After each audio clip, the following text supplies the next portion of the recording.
Hello, good evening, ma'am. From Notice dialogue to me with the Pudun luxury topics say how to achieve peaceful and united Manipur hyper topic Tony, Hoju Manipur da Sahi Anima Kai Aniga Tani Palom Hinjila Laba Manipur Tolibo crisis Sida Kugi. Community singing Marakta has another Baduka Hoju may hope of Manipurama or Madagi, Hosi Miami no make up no Column, but the current Taramatunda Hozimaksu, Kamlup sing Sansinabaya, the Wifiba Mamadi Dumuk lady, Hosi Manipur get Tongan by IDP sing Kugim. Suchanpur Kangpopi Morena Tanata Mapam Sing the Krakra, Hanjinabi film Sulak Paduga, Huzuzi Pier, Lingaxina, Paikalipa, Manipur, the peace program process Siga, Marilyn Haibatare, Huzuzi Manipur, Matogram, Niki peaceful, the United Manipur, Makam, same having Matan, the Niku, the Sikana, the Sikana with the Mutaikogi, City of Election, Liberty, PANELIST, Mam Satak with Anzatulozake, and the Kaikunazari Boza, YUIMI, HORAM, President ICHAM was Abudaram Nuksari, Adugani Shubada was a in RAJENDRO, former President ICHAM was Abusutaram Nuksari, Aduga Hum Subada was a JALAL, President AMMOCOC was Abusutaram Nuksari. So the Sigi Tamzari Butopsi Marilyn and Ahan, but the Laxaning is Sikogi, ICHAM Huzi President will be Boza, the name Laxaning is Sikogi. Hozi Matogram like peaceful Aduga United Manipur, same in Hananasi Tamzari topic Siga Marilyn and Habatari, ICHAM, and Lobby the Kibat Hodang Aduga, Apun Manipurami, the Makta, ICHAM, Honabira Kibat, Huzi told but crisis Sigmatanta, ICHAM, Lobby Kibat Hodang sing Aduga, Matogram like Manipur Ziliba Satia film Habatare, Amagami, Yana the film lady was a mind or a solution ama peaceful way by the Manipurami, Apun Manipurami, Mangala to come among Ponon be going to have a hundred times. Okay. Northeast window. Na sumaina invite to people ki damak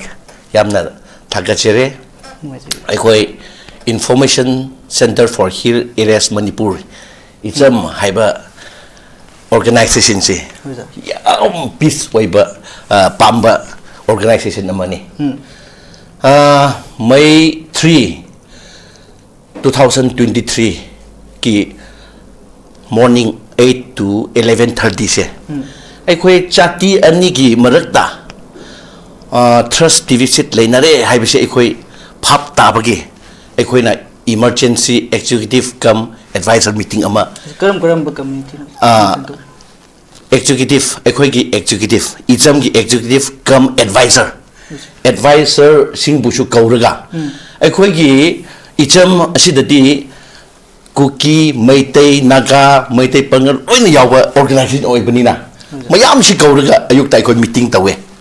meeting tauraga aikoi Manipur si peace oihanda bayade aduna peace lehangadabne chati khragi manungda trust deficit leinare haibse aikoi pautar nungai de site chu ya roi haibse aikoi keno tauraga khanna meeting tauraga pung 11:30 khra henba phau meeting tawe aduga hoi hojikti matam khra thengre Horian amuka punche haina sumaina tau laga khaina ba matam sida pung ahum makhai mari matam sida irang si thokre aikoi si asyam na nungai dre asi taraga pausi asirom sumaina leire haibsi taraga yam nungai dabge aikoi si pau phaunaraga hojik di punba yadrabnina aikoi na as hayang appeal letter si hore aikoi tang mari da thokningai ge appeal letter peace purak ningai gi ko kaino tawraga nungtang si thoram tawraga appeal letter se koina peace Manipur si peace puruk da yaroi hojik chati ani ge marakta sumaina thokpasi yaroi peace lehan se haina koina appeal letter do nam thokraga roina makta chai khre asumaina kaino tawraga koina Chorachandpur da leba kuki chinnaw koi gi team leye aduga Moirang da leba Atopa Kangbu da leba poksu ekoina pau phaunaraga hey ekoi lakani ekoi lake haibana moina su welcome tawe sida ekoina mai tang kunni thoi sida ekoi ICHAM gi team ji mi kun hele changraga Moirang area relief camp aduda relief kit tamak aduka peace purak ningai tak ki tamak ekoi meeting tawe meeting durga as moina harau do ekoi lak pasigo oh khra thuna peace purak piro haibsi moina ekoi busu keno tawe ekoi na record loina tawba ya ba tawe ekoi na hi ekoi su nungai tre hoi khara thuna bis pur ningai tause haina moi bu sha hairam laga relief shu khara pile lupa lak ama gum go ekhoina moi bu sinarame aduga atu loiraga hek chorachanpur changge haina keno tawba matam sida chakkhre moi gi cake tu yawba matam sida moirang dam khai tu da tayor workshop ama mai thare aduga as imphal rom da ex emere amana ima sing ke kher phamba mi sing du ke kher phamba yaro haina pistol ma pairaga ke no tawre haina irang amuka leira haina double period do no mai double period do atubain to bagi akhoi bu security kang buna as noi jorachan bu changanu angro nadari noi amuka imphal du shu hanba yaro haina hai bagi akhoi shu as ngahak changge hai shu yadre adu da leba akhoi gi team kang bu du shu akhoi bu unaba laye aduga opai le da bagi akhoi shu amuka hangre hanlaga ada sipai game leba do more long hanmada adu da cha thak daga akhoi hangre aduga akhoi si 22 numit tu atum halak daga 23 sta meeting phame amuka akhoi executive kangbu advisor ko bu ya ba ko daga kangbok pi kangbu nu shu lak bi roina akhoi bu invite taw ba aduda askaram daw sira haina akhoi su kaino taw daga yare si de chang da bi yaro lan manu oira su chang da bi ate haibge akhoi si amuka kangbok pi da akhoi team si change changraga moigi moina as akhoi dar gumba cheng gumba garlic gumba thum gumba onion gumba mayam sugar kri krasi am watkre akhoi mi relief kem da di mi yam leire aduna sikhra mateng pangpiro haibi akhoi team si changraga moi busu unaram laga asikum busu pupie aduga harau na moina su welcome tawe welcome tawraga as moina su nungai dare as sumaina thokbase akhoi nungai dare akhoi yum tha thokram naga sumaina lepse tu da pis lakni ngai khra noi wara su tawpiro haibke akhoi na su akhoi tawgani haina ko moi bu akhoi meeting tawram naga amuka halaga cycle changni ngai program su shame aduga changse haiba matam sida irang do nomai kap kli gra do henjin gre aduda as sidi yaroi matam khra lep tab yade haina akhoi chi lep khre adumaina keno tawraga si more suknu rom gi se moi gi relief kem da should lak piro haina pau lak basida askaram tawsira sidi haina akhoi amoka ngahak chi pot tharga aduda akhoi gi kaira wangmu wangching eredo aduda amoka change aduga akhoi case oina 50,000 aduga moi gi award pa khra dosu akhoi piram naga go asumai akhoi na mateng bang naga moi na su as akhoi yum da haninge peace khra noi social organization mayam pulaga asumai na tawbiro haibige akhoi tawge haina akhoi mayam se sumai na tawraga leiba matam sida akhoi atop du su changse haina leiramba aduda as irang si nem thadreba kaino atom henjin gre aduda as karam tawsira sidi haina akhoi social organization atop bu su phauna raga moina su work tawdi tawe aduga adu yada bi akhoi si khara pot tharam se haina akhoi second appeal letter se peace ko peace oininga ge peace tawda bi yade haina amuga akhoi na iraga thare aduga governor of Manipur bu su akhoi na dokshi khara tuna lobiro asi maitei ichinau singa kuki gita thokpanina Manipur da ti tokshi tawba yaroi aduna mapanda tok lobi pana phagani aduda center da katai dara mafam amada shinbiro haina ekhoina memorandum ama su pire governor of 21/11/2023 da November ta thada go ekhoina su piraga moi bu su ekhoi tawe adumaina ekhoi khra pang thoge ado so ekhoina ekhoi gi lei pham jaga da moi bu su pau phau na ra kramaina pis sila khanchira hai ji go ekhoi hojik phau ngasi phau ekhoi work taw ra lei hoisa asumaina ekhoi gi activities to go tem tapna in short to the point to mana haining hoi ju ki irang manung si de lobi aba thudang dum lobi he ba tam no mai sei ho brown si ge uza Rajendro da laksage matam sang na isam gi thau pu bi ra ga da Manipur gi pun gi saktam da leiminari kanglup ma pum ma ki oi ba pun ba saktam ma sagat pa da so thudang lobi ram bani hoji leiri ba Manipur gi film si da ICHAM की हानगी तोरंबा दुगा हुजी हुजी करी करी plan तो भी है वो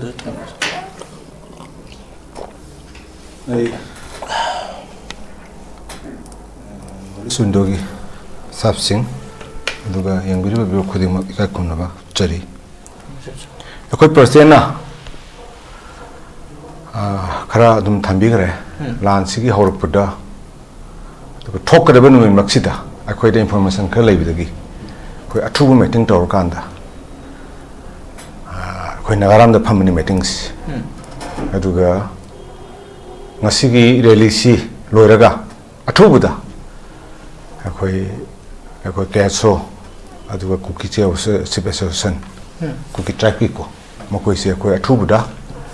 akhoi famine da be aroi haidane akhoi se adumai tawraga me thar si da akhoi se wari bloguni adumai tawraga thokre yamna nuaitaba sima adugi ngasai gi akhoi na adugi matung da akhoi na लोग पसे खुशी पाउसे फाउनो कोई person की site की कोई की दिलोई ना मतलब सांगा एले सही कुन मुक्सी कुन खरे हलब से खुशी पुल्लगा लाखु लाखने मैं आमसे उभी करे इसमें सोसामपुरा एनी मफम कुदिंग मत्ता न्यू गवर्नमेंट लापु मतमदा कोई इसमें मांग थागा ने लोई ने वो खिबा टोकिबा मैं आमसे मरम दिया कोई चंग कांदा वकल तानम दम मैं आमसे वकन तामिनर पाई तारे को मधुगी यामन नुंगाइबा पोर अमा लाकांदा कोइगी हजिकी इरांग से मेगी थर से लाखिबा सिगी ममांगदा 23 सिदा 23 सिदा कोइगी कइनो सॉरी कइनोगी जनवरी सिदा अखोई स्टेट गवर्नमेंट ना अखोइगी वारुन ड्रग्स एना लाउथोरे वारुन ड्रग्स एना लाउथोरप कानसिदा मधुगी ड्रग की ड्राइव अमगा चथरपगा लोइनना पॉपी थाबा खुनगी हेडमैन सिंग्स फागलप मतमसिदा अखोइगी अदगी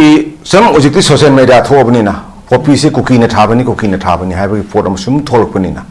कुकी ट्राइब सिंग मरक थादब मयाम सु यावरिदना को अदु होजिक्ति उरेना कनान तंगे आमना बैक ते लेरमनिना प्रजा सिंग तौनो हाइबसु ngamdedana ko होजिक्ति तम खंगेदना को सिगी पोसे लापदगी अखोई अमुक अखोई इसम की एग्जीक्यूटिव से फम कांदा सी अखोई आइगी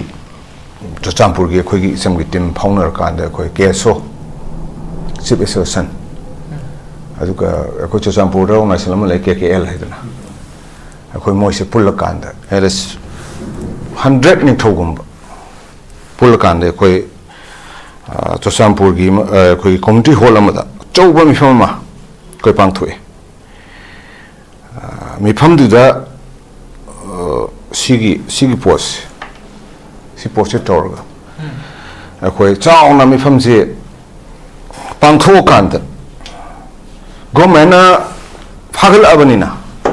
को फाहंदबिदा अखोई पॉपी से अखोई यानसी हाइदना अखोई सी अदमाइना अखोई सी नुमतुगी मिफम से अखोई खनन नैनाबो अदगी सम निंथौगी साइडगी खरा अमना फरे यारे अखोई अतोप फाइनेंसर अमना फाइनेंस तौबनी अदु सोमना कंद पॉपी यालो हारपो मतमदा अखोई खुंद मुक चंग याद्रे सोम कुमागन अमु स्टेट फोर्स ने फागदगी ngai लेरे आदसु जपे याद्रे सिदसु लेट्रे अखोई सि अमना वारे हान तौबदगी अखोई सेसो मयामना कुकी सिविल सोसन केसो अखोई मैम से पुल कान अदुदी अखोई सिविल सोसाइटी अखोई दायित्व लौर सिएना तौरगा मेगी अखोई की कइनोगी जनवरी की 26 तक माले अखोई पॉपी यानबा मा सीरीज फेसबुक ते लांगबनी सीरीज नोमगी एकरा दुगी याले ना कोइना सु गवर्नमेंट फाबिदनबा मरमदी लेटबगी खंगुदबगी तौग्रे अदु हुजिकि इसाना खंग तौरबनिना हाइदना अदुमाइ तौदना कोई चुचामपुर की याम फजना हाइदि सिगी सिदगिने लापा होग्रिसे वारुन ड्रग्स पॉपी सिदगी को अदु अखोइन पॉपी याम इस कनागुमन भी चिंगनग लेदना ngасai financial ko chingga leyeba sine ba khoi huji khoi thengai ba pose ko simain lore matung da khoi January 16 cycle da khoi ki cycle ki MLA yaur kanda kimyu musama yaur kanda ai sile loi photograph loi lei ko khoi kimyu musa yaure keso yaure ko adu ka sibe so sen yaure khoi se tawraga simaina si tawakanda koi si akoi cycle gi community hall am da tawaga cycle gi su akoi hoti gi mi ho pur kanda hosi culture gi mi ho pur kanda akoi popi si yal kanda kari de sinsi ge haibu gi pochi de simai taw se na hoti culture department gi mi ho pur kanda cycle da di haidi akoi na mo sosam pur gi kadang akoi da photo phang ba akoi si taw dro gi khoi kari taw dei no khoi gi taw no bo like am simbi ba haibu pochi thamak pani na akoi na mu cycle gi chang kan sta dia di okay khoi gi horticulture ta na kari kari na mo sin be ai to horticulture gi department gi mi ba yor kan da khoi gi matam gi cycle gi MLA ba yor kan da mai to cycle gi su ko popi ya me je hogi ajala ya me nungai be se khoi de ko simai to kan da khoi next mu tu nem chang ko tu nem chang kan da tu nem gi simai na to ga la kan da khoi si ya na peacefully adu chidei de khoi na matam du da wari sanar ga loina inda go pora ba ni sai de ne anda ki me thau la ke bi da khoi de am ngai tab si samta yam kan na hone khoi la ka do ha bi su khangi sem na mi simak so khoi meeting taw adu aina akhoi ki conflict thau pa ki maram se not only government khak tanat yes ngasi di social media mai na gi phamung de taw kan irak pa se ai gi person YUIMI ni sei biro phumdan dagi YUIMI nang tangkhul duna haibi oba kari gi tangkhul na hairi no kari gi naga na haibi no tomi ko ai gi hopu ku ki do cycle le hopu ku ki do na haibi oba or ku ki na pan bi no si yam toy ne khoi gi social media ka thokpa ada gi huji ko na theng nei si so si sabi yung dong yung ko yes mai magi poda mom phong thore ya phong dok ter ne si phong dok pus de khoi na masigi thing na ho na bese ibon handa khoi pangal baw do saw ni to bu do khoi tho ga to ya ba si mori ge accident mori da mamang de irang thoke to mo tam chang ga thing ni se khoi ne ba ko adigi cho chang pu ma pan si gi se khoi isam na ne ba lo sang gri si simai daw na simai na la ko bayam se kadai de la ke kanda mori gi accident si gi matung da khoi ai amju akhoi all Manipur journalist union amju aduga editor gil ai mayam noma tor kan da hotel an chen da akhoi noma gi oba akhoi gi amju ga icham ga editor gil go gi akhoi simnyang ko akhoi pangthong ni ne khanan nai na kari no har kan da sagi wa ji aina ngang thok po somna kan da di pruk tok ta ba kalak ta ba dare he pithor pa man ithor ko di committee mu de kyam so ke ha bese editor lang sagi potu yang hau da ba siragi khoi gi sigi more gi irang su so sombro gi irang su mapan le gi da sigu mu de gi thon bu boy aduna any kana gu ma na khoi gi live tha ge na ko bu agasu paper ma horen pa ma pira ga su kitang yenga ga ibe ya ba ya da ba adu yeng bi ga di siragi irang se ne thoe kana gu ma na tangkhul se mi tok ne har gumba kana amna boy di aduni har gumba sigi posin mai na gi ma simana sa gi duna om khala ga akhoi mai si hor pui poram su le aduna ina amjuga irgil ga tawr kanda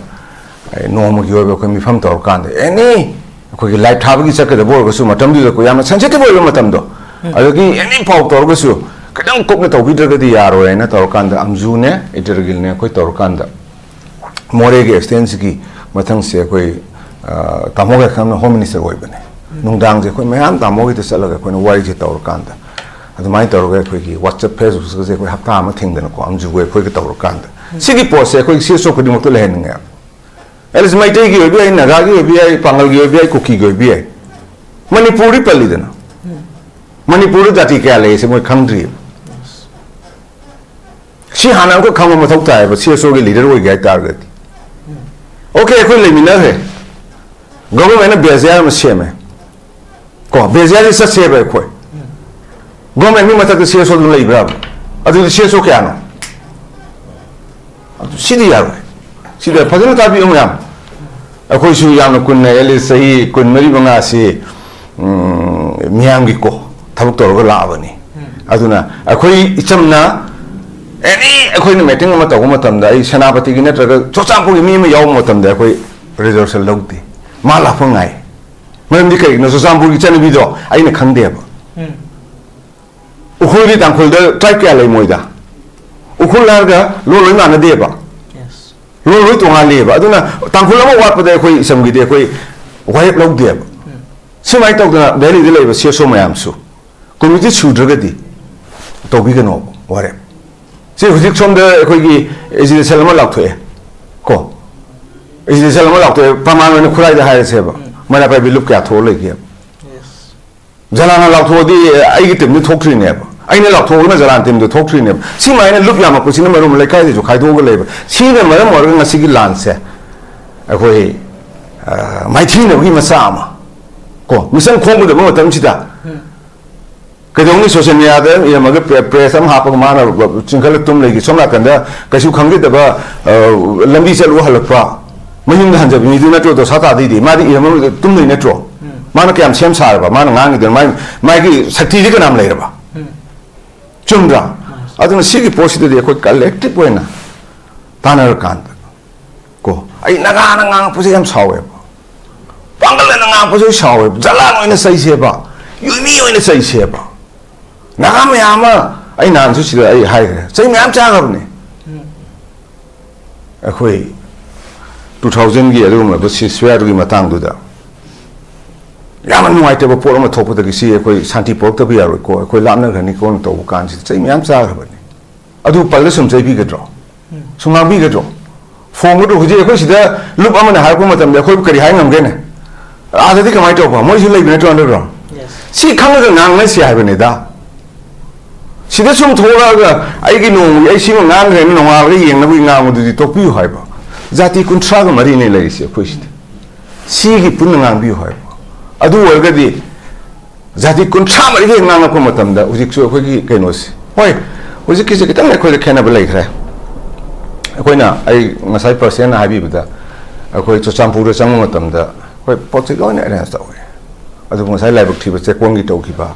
Moyang lang gai gi se ko ki cookie mana phamba workshop ne ba si mai tha ga lak ba adu da gi di security on view da ko yo ngam da a da su ngai le ba moi lo lai ne kem mi si gi do yong ko ari kaung pi da ngang ko khon si de ko na hai da ba yo ne ba mami de ma pi ta ga ka pe yu si hai ri si mai si le ne si yang hin chu me ko adu na si gi po si de ko ne loi na hai dok pi ya tri ko gi thim taw ri adu ko gi lai bak thi ba na hujik se ko na si gi wa si wai sha ba isam na ta seng ma de ko isam gi men target si ya na ma gi rol mam chal ma tum da ko all type khudi mak gi loi na tar kan peace committee ma se ma ga adu gi post de ko gi ba khat cha ba ya na ma de ko na platform je mam sang mo ko wai loi chan ra to live tv de gi no mo ma am to khib do adu gi to re adu hujik lai na ka da la khe kan hujik sina mel wai sha ga de center government wai khara adu adi shubuna cookie people since go trap su ka bu go to khare ba sidene khoi na khoi isang team su peace committee ma sem da su ko asagi tawdo pose khoi de police su ka bu go center go oi khamina kai no khoi tawdo ri yam ru ba adu sigi marak sida khoi committee amana nuai ba da amana naga hai ba ma pan bi no cookie hai ba ma pan bi no pangal hai ma pan bi no maitai pan bi no boy na haibiro ko adu orgadi personal etc pangal haraga na pangan fruit to sakre tangkulag na tangun fruit challe ai mai te har ka ai waro weba aduna akang nai me ama platform de thora kana nagana kai ngang khar ke pangan na kai ngang khar ke habi sidai sida madu topiro social media da topiro adu manipur se ingtam la na bo hona bada akoi ka dau tai akoi center de tobu tai kari gi center na su tong na bane yes su tong moi wari sa so faza wafum thambe marak sida laksaning basi ko gi huji haibi bu matam dai ko gi ki group ki su khoi su group ke gambu ga wari sana bagi room si oi khre adu huji irang si gi su center gi oina ya ka yeng bai film su leiri masida yam luri film sida maitei sing represent si karamba seso sing na represent to godori hai basi da su yam chaw wang moi hai tare ne matam kuina seso to lei birak pa moina mato kamain to rakanda huji leiri ba seso mem si united wen to rakanda ko apun ba voice ama kha chatragadi mai pak ki ko gi solution ji purak ba wang ga dunya ado kamain thambi ba shi matang ga apun ba seso sing ji punsin ba gi matang ga si pose phane am hai re ai gi Facebook da su X su phane am ai thalat khare ye ga ju thagal le ngarang nahan ko kan hang bi to ngarang nahan asida cycle da ka tawi mang thar ga sian ba khra su lei di hangam de kangbu omna banne na lok thorei kangbu omna se gobna hana uno do ya de na changi yes hangai do ka thok pa hai bang kha yaw bi yo ka thok pa yaw do na na ka thok pa yaw do ning te ma phang wai ka thok pa yaw do ai hai do oi bi ya roi yes mina ngaki sida du di ngang re ko adu mina ai mang i ki ai post kai gi no mang thabi ba mayam do ngak ta na bi ma ga tau du na aning aning ma tong na ri se ko yes si kari no akan da ai kari hai de no khang tre ma mang da su am hai khre hai da wa lai tre hai ta re si di e khoi awagi che tere khunda ko de awagi che tere khunda ko di ba mi sing na la ga khoi bu na kat na hat na ko tan tang di bane ba lanjin na ga matam gi khudi chet pa phajom chet pa du na mi kho mer ga ai gi pangal sin na u lan ma teng pang bi ro la khre ga awa tang thok na tro matam du gi na ngasi gi na mai tri sorry ma bi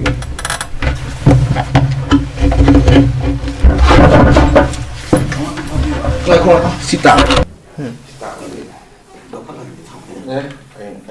yam noi sei uji uja Rajendro na faza bo phum hai batare thambiri aduga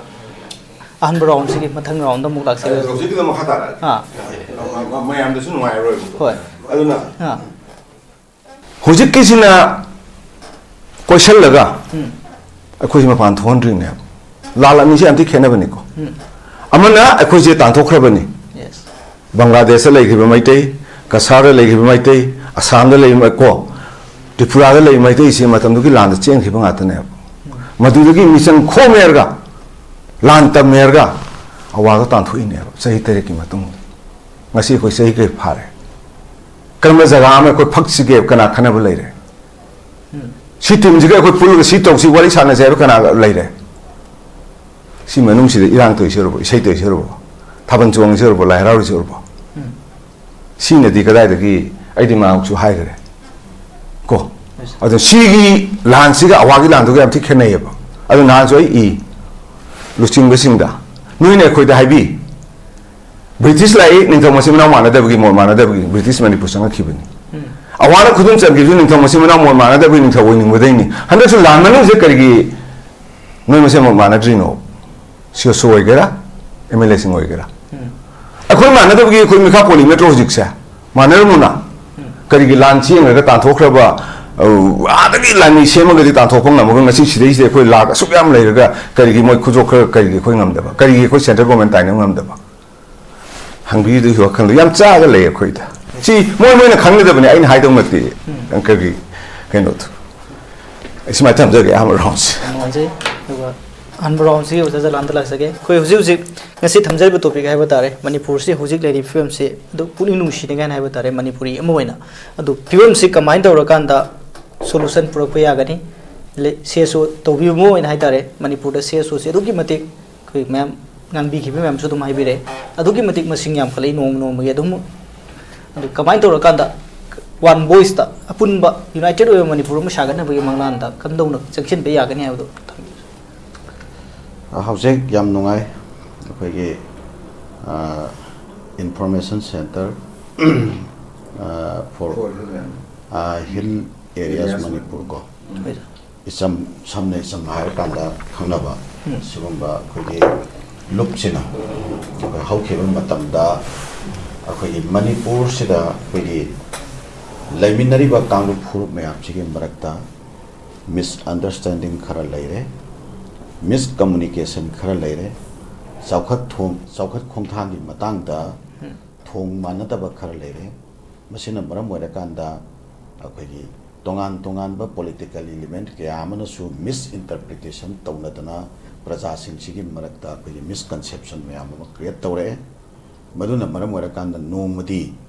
akhoi Manipur la laiminari ba kanglu phur mayam china pulap punchal la kanda multi pluralistic oiba adumba khunai ma khaki apunba adumba khunai weriba Manipur khunai haibase masigi marakta inter community singi marakta khagi thon ningdaba conflict mayam ma tholak yai haibase masigi oiba wakhalonda icham sina koi hokhiba matamda wak torapse masi koi civil society organization tawjaba amoina koi su masi watching se khangja hobi Yes. koi ngasi mak la khabadagi ngasi gi sesida lengsin biriba koi tamo Rajendro na koi president oiba matamda koi thenajai hari matamsi koi kanoda nagaramda koi mifam amakha tamo pangthokba goodwill mission mai thabai gari mayam ma koi khura area da mai thar da koi kanoda turenda inthadana mayam irang khawba mayam tawgi sesida koi inter community gi marakta koi problem lei kada lerakani habgi apprehension to da koi tamo Rajendro si yamna man thana almaina song thokpira kanda ai isamak tasu koi AMMOCOC ki koi pangan khunai musilakana AMMOCOC ki president amoina ingonda pau phaubirakna koi pulminaraga sirei hom koi tamo sigi activities sing mamang da yam sangna tamo gi activities myamam leigre adu myam do yamna haktheng na khangja hokte ator da su matam du dagi haitare tamo gi activities koi tasena khangja howi masida maru aina koi gi border fencing khaba gi matang da leiriba koi chumdaba irregularities mayam do chumthongna na bagi matang da isamna tawkhiba thabaksing aduga ILP ki matang da koi Churachandpur da koi mi koi mapal leikhidaba amasung madugi matung tarakpada Churachandpur sin matam sangna choba koi problem ama leiba matam sida madugi final loiba solution ama lakpagi tangkat to madai dai chamna yamna significant loiba thaba paikhatchiba lawkhiba adagi koi development gi matang da leiba remote area sing da leiba maruaina hill gi area da leiba koi communication gap karikram mayam se masi sigi matang da koi laingak ka aduga leiriba koi praja sing siga ani gi marakta leiriba koi kano sing si koi gap se masi mention laga awat pa mayam ma khatta koi chamna sangshal laga wat to ba khotpa sigi wari aduga loina na inter communities gi marakta leiba koi cultural connectivities masi sempat na ba aduga koi sense of brothership ki bonding se masi sagat na ba sense of koi kano se friendship ki bonding se sagat na ba oneness ki bonding sagat na ba swaita chamna wak to bi ki ba loina na time to time at inter community ki marakta thokpa koi thokan ning da ba incident sing da koi chamna sangshal laga marak se sida koi peace and harmony se restore to na ba peace and harmony protect to na ba maina wak to bi koi taw myam se koi khangja howe sumaina isam haiba lup amakak koi Manipur khunai da koi karigumba situation kharana compel situation kharana koi special laiba provocation aduga koi misal marakta laiba radicalization communities radicalization mayam ethnical radicalization mayam sina piriba impact sina piriba chaitheng se masina maram wara kanda in consequence da Manipur da lakpa yaba koina ngasi mak uriba yamna nungaitaba situation sugumba mayam se laknana bagi koi root cause mayam makha koi Manipur khunai da leikiba haitare ko swai matang dai chamna thora aga matam koi sang na wak to birak ko ya dom ba keno amadi koi legacy amadi koi cham haiba lupsiga loina na lai ha wa phamsi thamjara matungda Manipur da ngasi leiriba conflict sing se masigi root cause loina lai Yes. akoi ngasi gi sigumba tangkak sidadi aina ireisa punamakki mafamda ai with due polite aduga ai humble appeal amakhak ai miyam da tongni akoi pukjal siengsi akoi pukjal siengsi akoi si pukjal ahad bada akoi leiriba problem singse solve choba haibase pukjal sieng dragati yawa ai masigi example am tang pijake aiga karigumba cause amagi natraga karigumba matter amade yanadaba wafam am leireba kanagumba amaga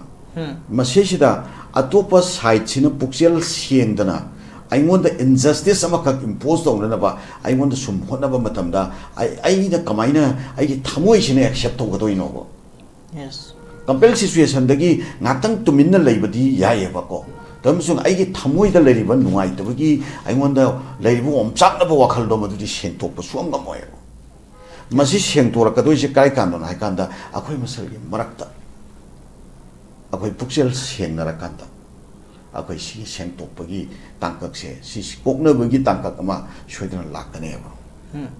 madu laktaba yaroyeba maramdi we have a compelled situation to live together, to survive together. Akoi hingminnaba haibase akoi compelled situation nebo akoi hainaba lei marup mapangdi kainaba yayeba adubu yumlonnabadi kainaba yaroyeba family amagi manungda leriba ichili naw se masi ichil naw natti habi yaroy kainaba yaroyeba kainaba taragasu family natti habi yaroyeba aduna marup mapangdudi nungai natraka natraga karigumba cause amada natraga karigumba understanding amada problem lera kanda marup mapangsi tataba yayeba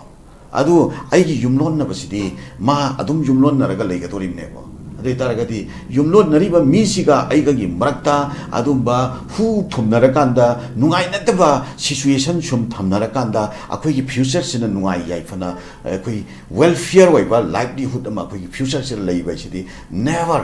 oi thoktabane ha impossible never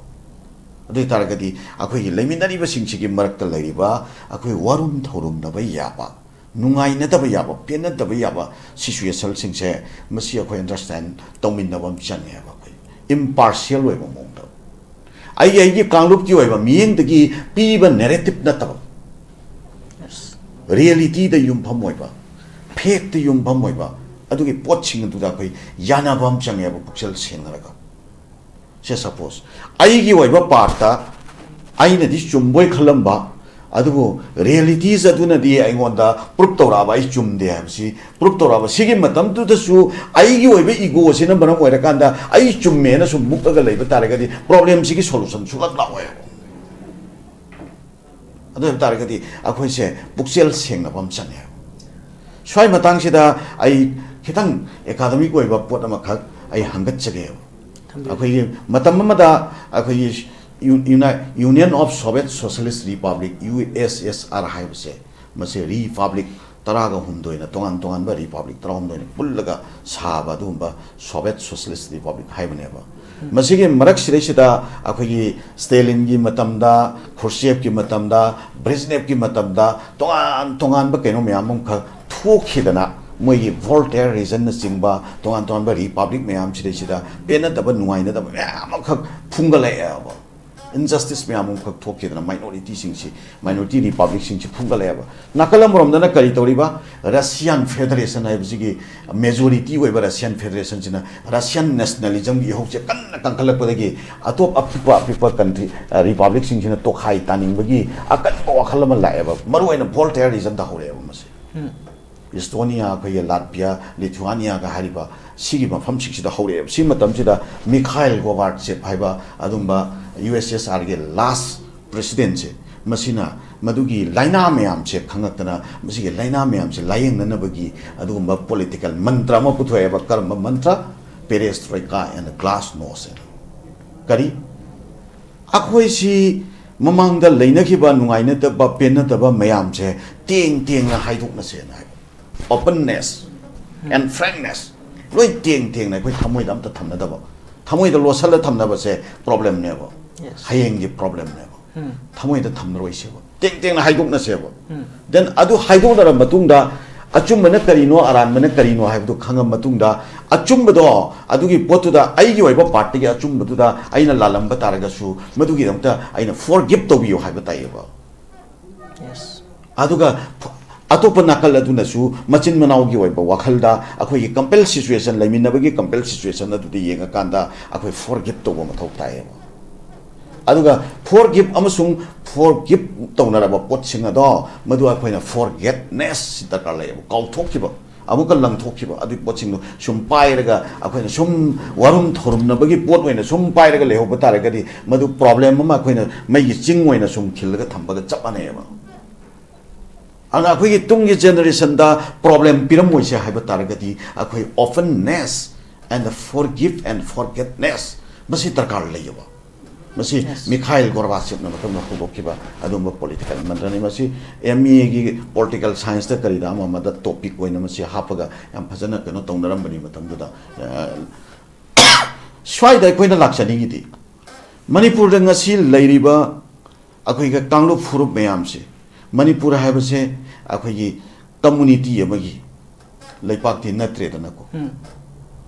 ꯑꯩꯈꯣꯏ ꯂꯩꯃꯤꯟꯅꯔꯤꯕ ꯃꯌꯥꯝꯁꯤꯒꯤ ꯃꯔꯛꯇ ꯃꯩꯇꯩ ꯍꯥꯏꯕꯁꯤꯅ ꯂꯩꯃꯤꯟꯅꯔꯤꯕ ꯀꯥꯡꯂꯨꯞ ꯃꯌꯥꯝꯁꯤꯒꯤ ꯃꯔꯛꯇ ꯈ꯭ꯋꯥꯏꯗꯒꯤ ꯍꯦꯟꯅ ꯃꯁꯤꯡ ꯌꯥꯝꯕ ꯑꯗꯨꯒ ꯃꯁꯤꯅ ꯄꯨꯋꯥꯔꯤꯒꯤ ꯇꯥꯡꯀꯛ ꯀꯌꯥꯗꯁꯨ ꯕꯤగ్ ꯕ꯭ꯔꯗꯔꯒꯤ ꯔꯣꯜ ꯂꯧꯔꯒ ꯂꯩꯃꯤꯟꯅꯔꯤꯕ ꯀꯥꯡꯂꯨꯞ ꯃꯌꯥꯝꯁꯤꯒ ꯂꯩꯃꯤꯟꯅꯔꯛꯄꯒꯤ ꯂꯤꯁꯥꯡ ꯁꯤꯠꯄ ꯄꯨꯋꯥꯔꯤ ꯑꯃꯁꯨ ꯂꯩꯖꯔꯦꯗꯅꯀꯣ ꯑꯗꯨꯒꯤ ꯃꯊꯛꯁꯤꯗ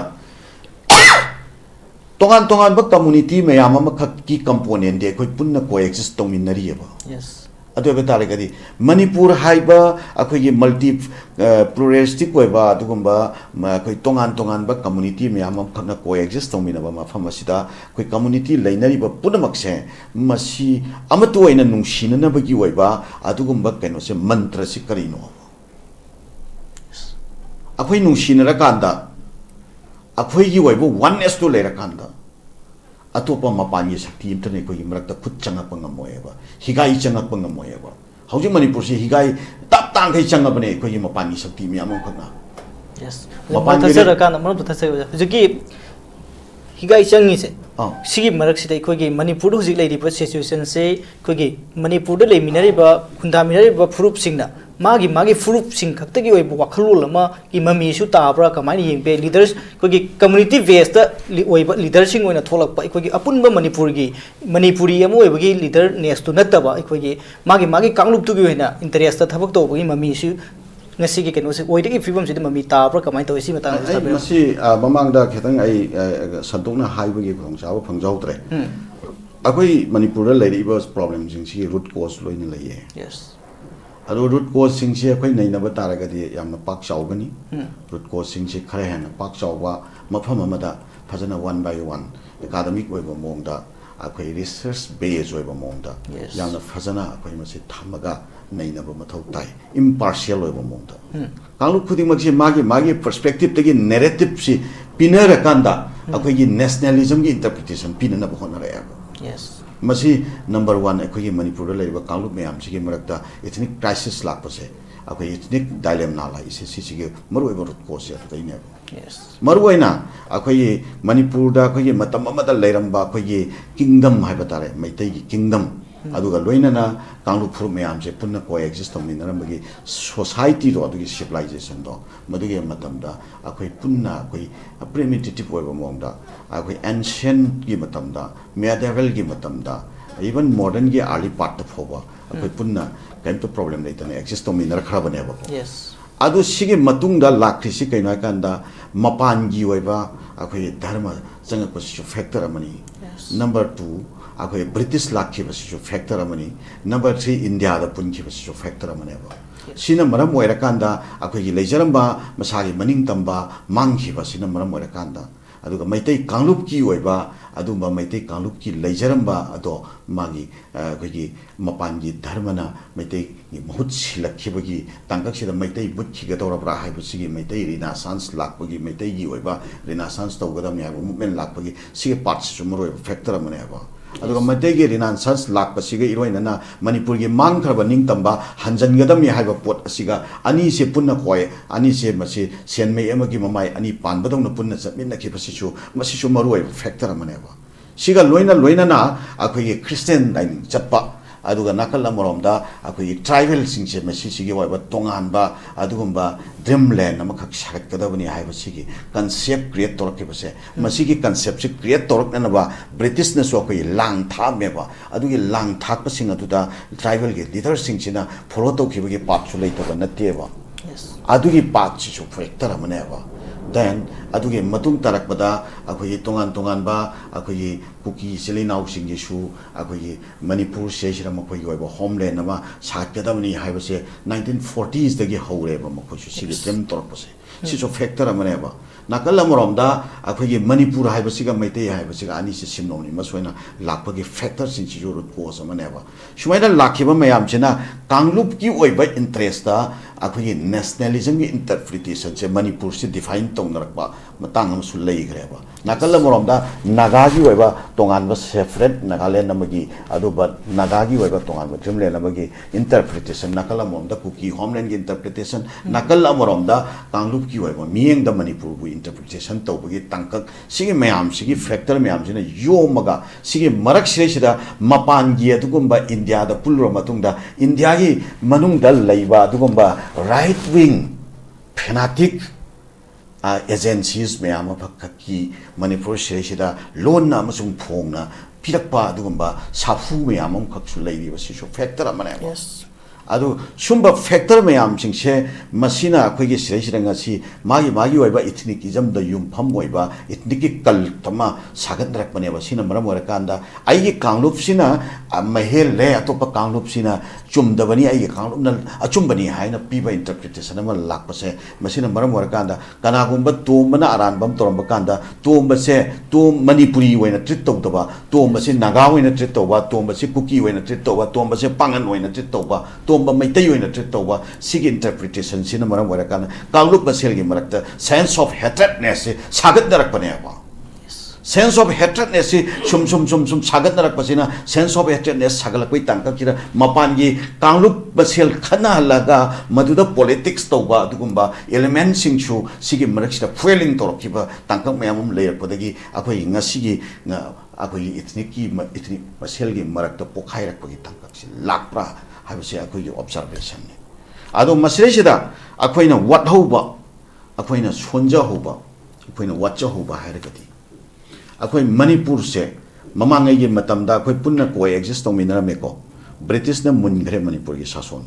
अदुगे मतुंगदगे मतम छांगना अखोइ मणिपुर शासन लेरुद्रेको सि मरक सिरेसिरा अमांग असेंगे पोट अमुक लाक्तना खितंग गैप लैको मणिपुरदा अखोइ ट्राइबल गा मैतैगा मरक्ता मैतैगा पांगनगा मरक्ता गैप लेरे एबा हाना लेरमदबो गैप लेरे एबको सिगी तंकक सिगी मखा तरकने इंडिया द पुंद्रिगैगी मरक सिरेसिदा सही अनि यहुंगी तंकक से मणिपुर सु निंग तमबा इंडिया सु निंग तमखरबा सिगी तंकक सिरा अखोइ मणिपुर से मतम दुगी अदुंबा मॉडर्न मणिपुर आर्किटेक्ट सिंगदुना पुलप पुनसिलकांदा अखोइ ओइबा कलेक्टिव मणिपुर अमगी अदुंबा पॉलिटिकल स्ट्रक्चर अमा कल्चरल स्ट्रक्चर अमा कलेक्टिव कल्चरल स्ट्रक्चर अमा रीबिल्ड तोरपगी तंकक अमा खक्ति लैखिबा 1947 to 49 की तंकक सिरेसिरा लाइबक थीबदी मधु मपुंग मरै फाद्रिङैगी मरक्ता अखोगी इंडिया की पॉलिटी की मनुंगदा अखोइसे फिवान चंगेदना अखोगी ओइना तासन खोमजनजरगा नौना सेंबच्चबगी मपुंग भाव तंका अमा लैत्रिङैदा इंडिया की पॉलिटिकल की अदुंबा मैप चंगेबदगी इंडिया की अदुंबा कॉन्स्टिट्यूशन न यात्पा अखोगी पॉलिटिकल स्ट्रक्चर अदुगी मखादा अखोइसे लेरखिबा अदुना मरम वरकांदा मणिपुर नागासु इनसेक्योर ओइरपा फील तोरपा कुकीसु इनसेक्योर फील तोरपा मैतैसु इनसेक्योर फील तोरपा सिगे पोचिंगसि लाखिबनेबा सिरेसिदा मागी मागी कांगलुप युमफम ओइबा अदुंबा अखोगी नेशनलिस्ट आर्म पॉलिटिकल एलिमेंट्सिंग मसी थोकनरकपदगी कांगलुप की ओइबा एस्पिरेशन से लाकनरखिबा हाइतारे सिगे मरक सिरेसिदा अखोगी यामना मथौना फबा अदुगा सिगे मियेंगसे सानना उबंगंबा अदुगा यामना मपांगल लैबा अदुंबा एवल ओइबा पॉलिटिकल लीडरशिप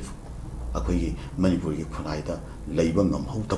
ngam की फैक्टर मैम बुदी लैको अदु मैम तगी मरक्ता अखोई मणिपुर से तुंगदा कैगुंबा अमदी ओइदोरे मसे अखोई कैगुंबा खर तहुद्रदी यारोयना सागतपा अदुंबा यामना डायनामिक ओइबा विजनरी ओइबा अदुंबा पॉलिटिकल लीडरशिप वालहौबदुना मरम वरकांदा अखोई मरक्ता कोना पंडोरा की बॉक्स पोखाइबदौना पोखाइरकदबा अदुगुंबा एक मैम अमखक पॉलिसी प्रोग्राम मैम अमखक इंडियाना अखोई डिवाइसिव ओइना अखोई पिरकपा साफुदगी थांगजलकपा अदुगुंबा लो मैम अमखक अखोई सिरेसिदा कंटिन्यूटी द लाखरेबा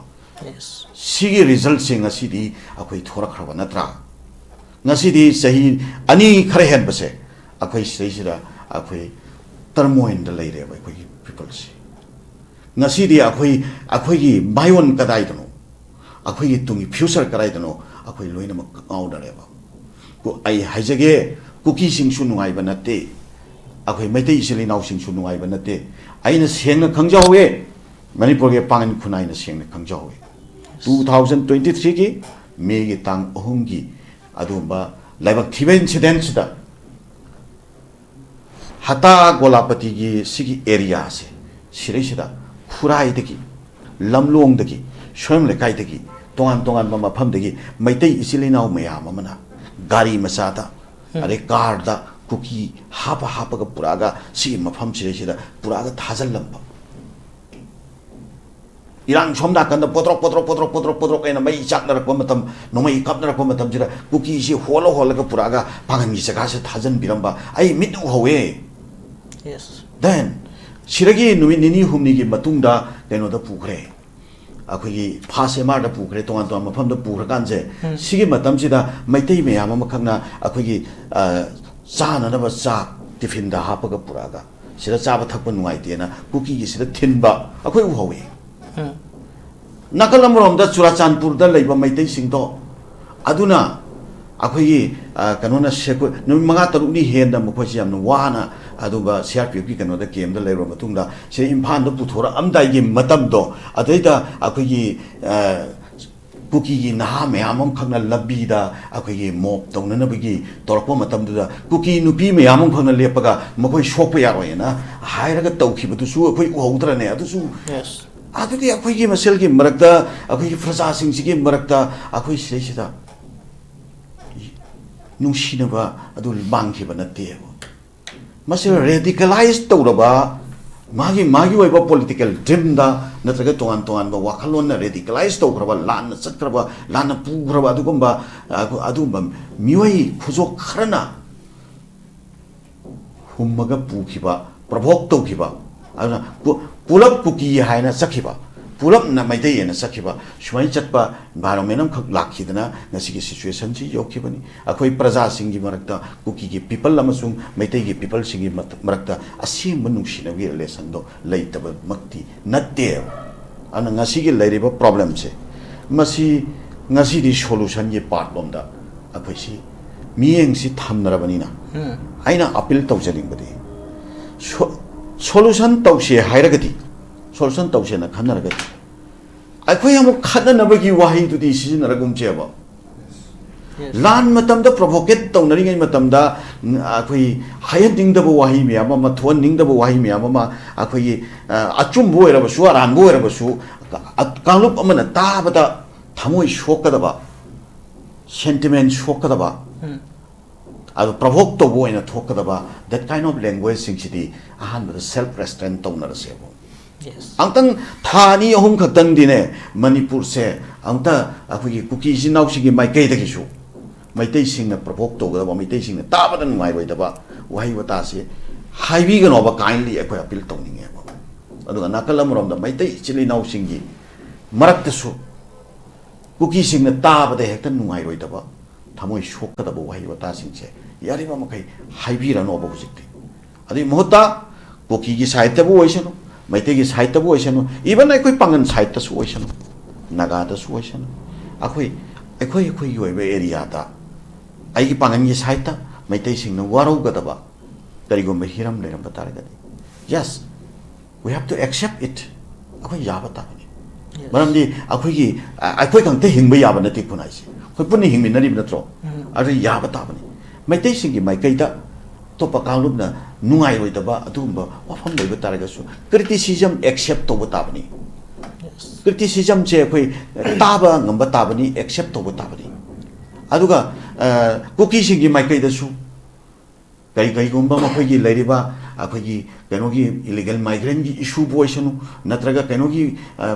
poppy cultivation issue boyshanu, forest deforestation issue boyshanu, Madugumba, Karigumba issue labor targeti, Akogi collectively coexist on Minaba, like Pakamanina, Akogi rule of law, Siki Matungina, principle of natural justice. Principle of coexistence. Okay, to accept on about Tabaneva. Maduti Queen Pajana, a brainstorming over quick table, the Fazana Famnarakanda, a quick Nakalani Makilusing was singing Marakta, composite dialogue, Matang one by one, step by step, Machi, a quick realized on Rakanda, a quick Maselli Marakta, Warum Toning, Torum Nariba factors in Che, Masigi Weba, a quick common,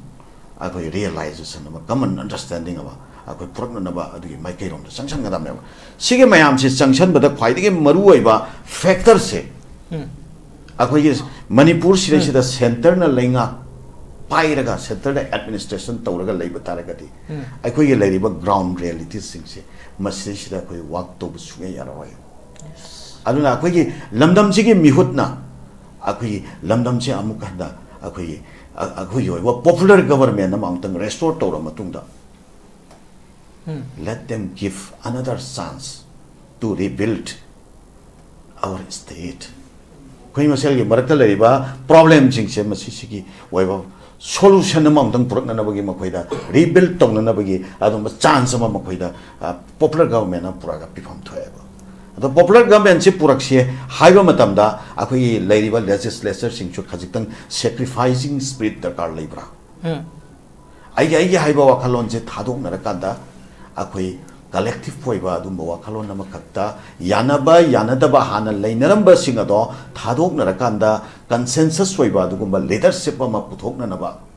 Kanano winning but Waishanupo, consensus Poiva, leadership of Putok Nanaba. Adugi my case to the Makoina responsive way now, Disin lobby was a Masi Nasiki Manipur Punai Moto Tava Labra. I was a Labiri Bapugi, Maruina ruling legislature Singapore, Ikai Kumana Masi of Jaboi, appeal toning ever. Then Makatarak Badakis, Lady Civil Society Organization Sichu, Aqua self restraint Karkaratonarasi. Aduga Aquai Punna Goodwill Mission, Aqua initiate Toksebo. I all Manipur Muslim organizations coordinating committee, Manipur Pan Kunaiki, Adumba Apex Civil Society Organization 1997 the Sipawa, Manipur Pan Kunai Matik Sadra Susadana, Apex Civil Society Organization Walk Torga Lazy, Handaki Lanzigi Manunda, Pangan Kunaina. Labor violence, the violence sitting aside, Tamun Sutapigre, Akuiba, prerogative the later, center prerogative the sacre, balance lacravaninapo. And a Sigi Marak Shida, Am Yona Tonarakpa, Imunaimutan request Stasam Yakramina, Sigi Marakshida, Pan Kunaina, Akui Karitobani. Iroyani Wainarapada, Akui Haming the Maya essential Karitoruni have. Yes. And no my Bible Masil Natonarako Tamjida, no my Bible Pangan Karitoruni. Yes. And a Sireshida Quina, Akui Namjaba Harikadi, Tamoidagi, Nakalani Makta calm down Tonanaba, Puning Hadabilanaba, Akui Hajaba, Apil Toba, Solidarity Apil Toba, Peace Apil Toba, easily now Bagi Marida, Apil Toba Sig, one Laconia, Hosicti, environment Namakak, Akui Sireshida, Peace Pasana, Mang Tuaga walked away environment Namakak, Tapnal, Akui La Abanina, Akui Karito Shigan and Kanbada, Akui Piski Damakta, Goodwill Mission, Akui Hotopayan and Yes. Wakalon Tamakanda, walked over Tangamas Hojare, Makata Basu. Akoi adugi maikai ta thok tong na bagi anumba wakhal chapchana koi lejai ha ba phang kharse yam phajaba yamna darkar loiraba hoji hoji leiriba situation sida adugum bai khoi kangluk phurup ki ai ge wakhalun si thadona kanda ai khoi ge ha wakhol collective weba kololum sagat putu tangai fade ha bani yam noi chai khoi ge ani shubron ge batare oja yumi de laksake oja hoji laksane ngi sin ai khoi ge hoji hoji ojana ju oja lana soi pan bi ke ba hoji hoji center na su khoi han badai khoi ge December ge 14 da khoi ge Manipur ge legislature sing unaba matam da na khoi masen ya sinaro atu matam da duga lengak shep gi matang da khana gani ko kana bagi hyper mayam da paw ma leina ki adu gi matung da hojik se ngarang na han da gi khoi ge ngarang da gi tai khoi ge national media sing na su Manipur popular government am sem bagi ingit ama phang la bagi paw hai batare am lei hai batare masida center na khoi Manipur da popular government say khoi ge santi khar lei raba matam da sem gani hai bagi Hayaki Hosea Muk same like any highway Palma, we could I for Sumni when I would do correction Yakibatari, do high wapum zip, a sing Mamaki Lakuta Ragadi, who is center Manipura popular government, I'm a same like a Hosu Secretary PRC, Loishilaga, an over government of same like Hannah, Peter the English in the Manipura Santi, was using came the learn by DPC from Zimbabwe, no make up his namely, Pivum Sida Manipura, an over government of Shema Kanda, Santi, a sea pura Punham Munina can be recommended away. Manipur si Shantipur Keheradi. Yes. Equi Chati Loinamoxi Liter Sing Oiro Aduga Equi Public Loinamoquero. Respect on the Bashi Yam Dargarway. Equi Itamna Tauribasi how to bridge the social political gap of the hills and the valley every day. Equasi Chati Loin Moxi respect to Nadradi. Hoji Moina Bobra government a Mashamgini had of shoe. Among the respect to Dradi, Kramana Shamadaba. Yes. Aduda Bobra government Purak Hanche Hiradi, Equi Noisi Chati Loin Moxi respect to Naraga. Equigi short Targa labor ꯑꯩꯈꯣꯏꯒꯤ ꯈꯨꯟꯒꯪ village just ꯃꯌꯥꯝ ꯂꯩꯔꯦ ꯑꯗꯨ ꯑꯩꯈꯣꯏ ꯏꯆꯝꯁꯤꯅ ꯇꯧꯔꯤꯕꯁꯤ ꯑꯁꯤꯅꯤ very ꯑꯣꯏꯔꯣ ꯍꯤꯔꯁ ꯑꯣꯏꯔꯣ ꯍꯧꯖꯤꯛ ꯌꯦꯡꯉꯣ ꯑꯩꯈꯣꯏ ꯍꯤꯔꯁꯇ ꯑꯩꯈꯣꯏꯒꯤ ꯃꯦꯗꯤꯀꯦꯜ ꯀꯦꯌꯔꯁꯦ ꯎꯄꯥꯏ ꯂꯩꯇꯗꯅ ꯂꯩꯌꯦ ꯐꯪꯁꯟ ꯐꯖꯅ ꯇꯧꯗ꯭ꯔꯦꯕ ꯑꯗꯨꯒ ꯍꯦꯜꯊ ꯀꯦꯌꯔ ꯑꯣꯏꯔꯣ ꯍꯣꯁꯄꯤꯇꯥꯜ ꯑꯣꯏꯔꯣꯀꯣ ꯑꯁꯤꯁꯨ ꯐꯖꯅ ꯂꯩꯗ꯭ꯔꯦ ꯑꯗꯨꯒ ꯀꯝꯃꯨꯅꯤꯀꯦꯁꯟ ꯍꯥꯏꯔꯣ ꯑꯁꯤꯁꯨ ꯌꯥꯝ ꯁꯣꯠꯊꯔꯒ ꯂꯩꯔꯦ ꯌꯥꯝ ꯁꯣꯠꯊꯔꯒ ꯂꯩꯔꯦ ꯑꯗꯨꯒ ꯑꯩꯈꯣꯏꯒꯤ ꯌꯦꯡꯉꯣ ꯑꯇꯣꯞꯄ ꯁꯤꯁꯤ ꯍꯥꯏꯔꯁꯨ ꯌꯥꯝ ꯁꯣꯠꯊꯔꯒ ꯂꯩꯔꯦ ꯑꯗꯣ ꯗꯦꯕꯂꯞꯃꯦꯟꯁꯤꯁꯨ ꯌꯥꯝ ꯗꯔꯀꯥꯔ ꯂꯩꯌꯦ ꯉꯁꯤꯒꯤ ꯏꯔꯥꯡ ꯍꯥꯏꯔꯣ ꯏꯔꯥꯡꯁꯤꯁꯨꯀꯣ ꯑꯁꯤꯒꯤ ꯃꯔꯝꯁꯨ ꯈꯔ ꯌꯥꯎꯕ꯭ꯔꯥ ꯍꯧꯖꯤꯛ ꯑꯁꯤꯔꯣꯝꯗ ꯁꯦꯄꯔꯦꯠ ꯑꯦꯗꯃꯤꯅꯤꯁꯇ꯭ꯔꯦꯁꯟ ꯂꯥꯎꯔꯒ ꯂꯩꯔꯦ ꯀꯣ ꯑꯁꯤꯁꯨ ꯍꯣꯏ ꯑꯁꯤ ꯀꯔꯤ ꯑꯁꯤꯒꯤ ꯀꯔꯤ ꯐꯦꯛꯇꯔ ꯂꯩꯕ꯭ꯔꯥ ꯍꯥꯏꯕꯁꯤꯁꯨ ꯀꯣ ꯍꯧꯖꯤꯛ ꯑꯦꯝ.ꯑꯦꯜ.ꯑꯦꯁꯤꯡ ꯍꯥꯏꯔꯣ ꯑꯦꯝ.ꯑꯦꯜ.ꯑꯦꯁꯤꯡꯁꯤ ꯐꯖꯅ ꯋꯥꯛ ꯇꯧꯅꯗ꯭ꯔꯦ ꯑꯩꯈꯣꯏꯒꯤ ꯑꯦꯝ.ꯑꯦꯜ.ꯑꯦ ꯑꯣꯏꯔꯣ ꯅꯣꯏꯒꯤ ꯑꯣꯏꯔꯣ ꯈꯪꯗ꯭ꯔꯦ ꯉꯁꯥꯏ ꯑꯩꯈꯣꯏꯒꯤ ꯑꯣꯖꯥꯅ ꯍꯥꯏꯕꯒꯨꯝꯅ ꯑꯩꯈꯣꯏꯅ ꯑꯩꯈꯣꯏꯒꯤ ꯃꯦꯝꯕꯔꯁ ꯊꯥꯒꯠꯄ ꯍꯥꯏꯕꯁꯤ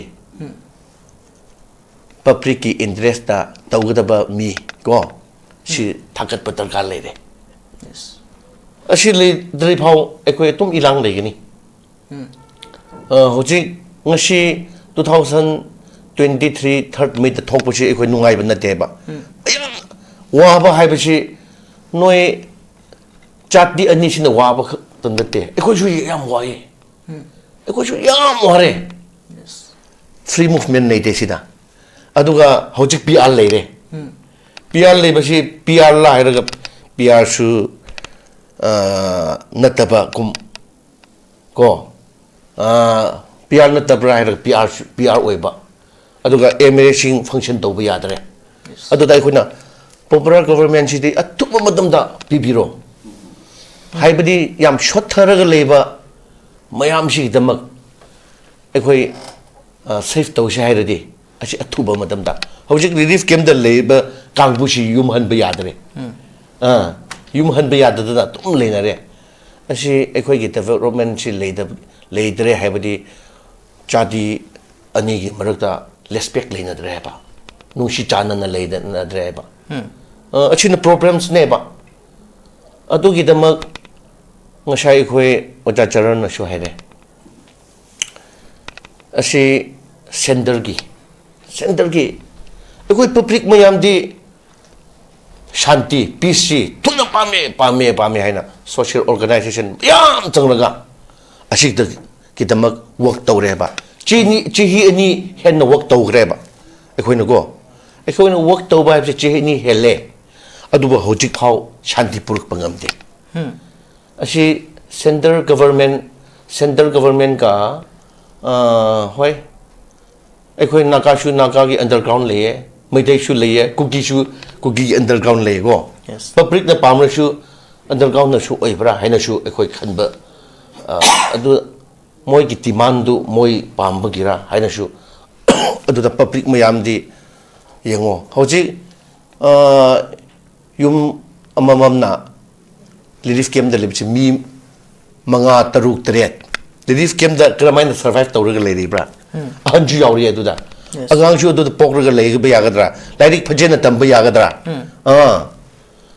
ꯑꯁꯤꯒꯨꯝꯕ ꯄ꯭ꯔꯣꯕ꯭ꯂꯦꯝꯁꯤ ꯌꯥꯝ ꯐꯦꯁ ꯑꯣꯏꯔꯦꯕ ꯑꯗꯨꯒꯤꯗꯃꯛ ꯑꯊꯨꯕ ꯃꯇꯝꯗ ꯑꯩꯈꯣꯏ ꯄꯕ꯭ꯂꯤꯛꯀꯤ ꯗꯤꯃꯥꯟꯁꯦ ꯒꯚꯔꯟꯃꯦꯟꯠ ꯑꯣꯐ ꯏꯟꯗꯤꯌꯥꯅ ꯑꯊꯨꯕ ꯃꯇꯝꯗ ꯑꯁꯤ ꯇꯥꯕꯤꯔꯒꯀꯣ ꯃꯅꯤꯄꯨꯔꯁꯤꯗ ꯄꯣꯄꯨꯂꯔ ꯒꯣꯕꯔꯟꯃꯦꯟꯠ ꯁꯦꯝꯕ ꯍꯥꯏꯕꯁꯤꯗꯤ ꯌꯥꯝꯅ ꯃꯔꯨ ꯑꯣꯏꯔꯦ ꯑꯗꯨꯒ ꯑꯩꯈꯣꯏ ꯖꯥꯇꯤ ꯂꯣꯏꯅꯃꯛꯅꯁꯨ ꯁꯦꯟꯇꯔꯅ ꯑꯁꯤ ꯍꯥꯏꯕꯁꯤꯗ ꯔꯦꯁꯄꯦꯛ ꯇꯧꯅꯔꯒ ꯑꯊꯨꯕ ꯃꯇꯝꯗ ꯁꯥꯟꯇꯤ ꯄꯨꯔꯛꯍꯟꯁꯦ ꯍꯥꯏꯕꯁꯤ ꯑꯁꯨꯃꯥꯏꯅ ꯏꯆꯝꯒꯤ ꯄ꯭ꯔꯦꯁꯤꯗꯦꯟꯠ ꯑꯃ ꯑꯣꯏꯅ ꯑꯁꯨꯃꯥꯏꯅ ꯍꯥꯏꯅꯤꯡꯉꯤ ꯌꯥꯝ ꯅꯨꯡꯉꯥꯏꯖꯩ ꯌꯥꯝ ꯐꯖꯕ ꯋꯥꯐꯝꯁꯤꯡꯅꯤ ꯑꯩꯈꯣꯏꯒꯤ ꯃꯤꯌꯥꯝꯒꯤ ꯃꯤꯍꯨꯠꯁꯤꯡꯁꯤꯅ ꯑꯩꯈꯣꯏꯒꯤ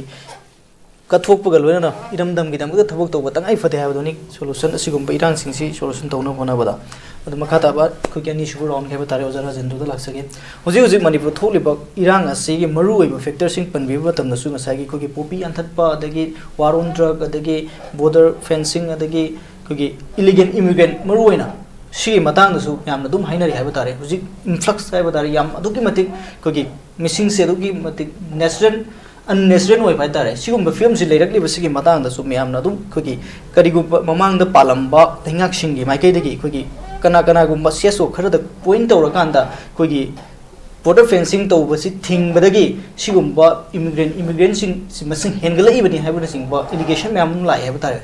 ꯍꯥꯏꯔꯤꯕ ꯑꯩꯈꯣꯏꯒꯤ ꯇꯧꯔꯛꯏꯕ ꯐꯤꯕꯝꯁꯤꯗꯗꯤ ꯑꯩꯈꯣꯏꯒꯤ ꯌꯥꯝꯅ ꯁꯤꯒꯨꯝꯕ ꯃꯅꯤꯄꯨꯔꯒꯤ ꯑꯄꯨꯟꯕꯒꯤ ꯁꯛꯇꯝꯗ ꯌꯥꯝ ꯀꯟꯅ ꯆꯦꯜꯂꯝꯕ ꯃꯇꯝꯗꯨꯗ ꯌꯥꯝ ꯀꯟꯅ ꯊꯧꯅꯥ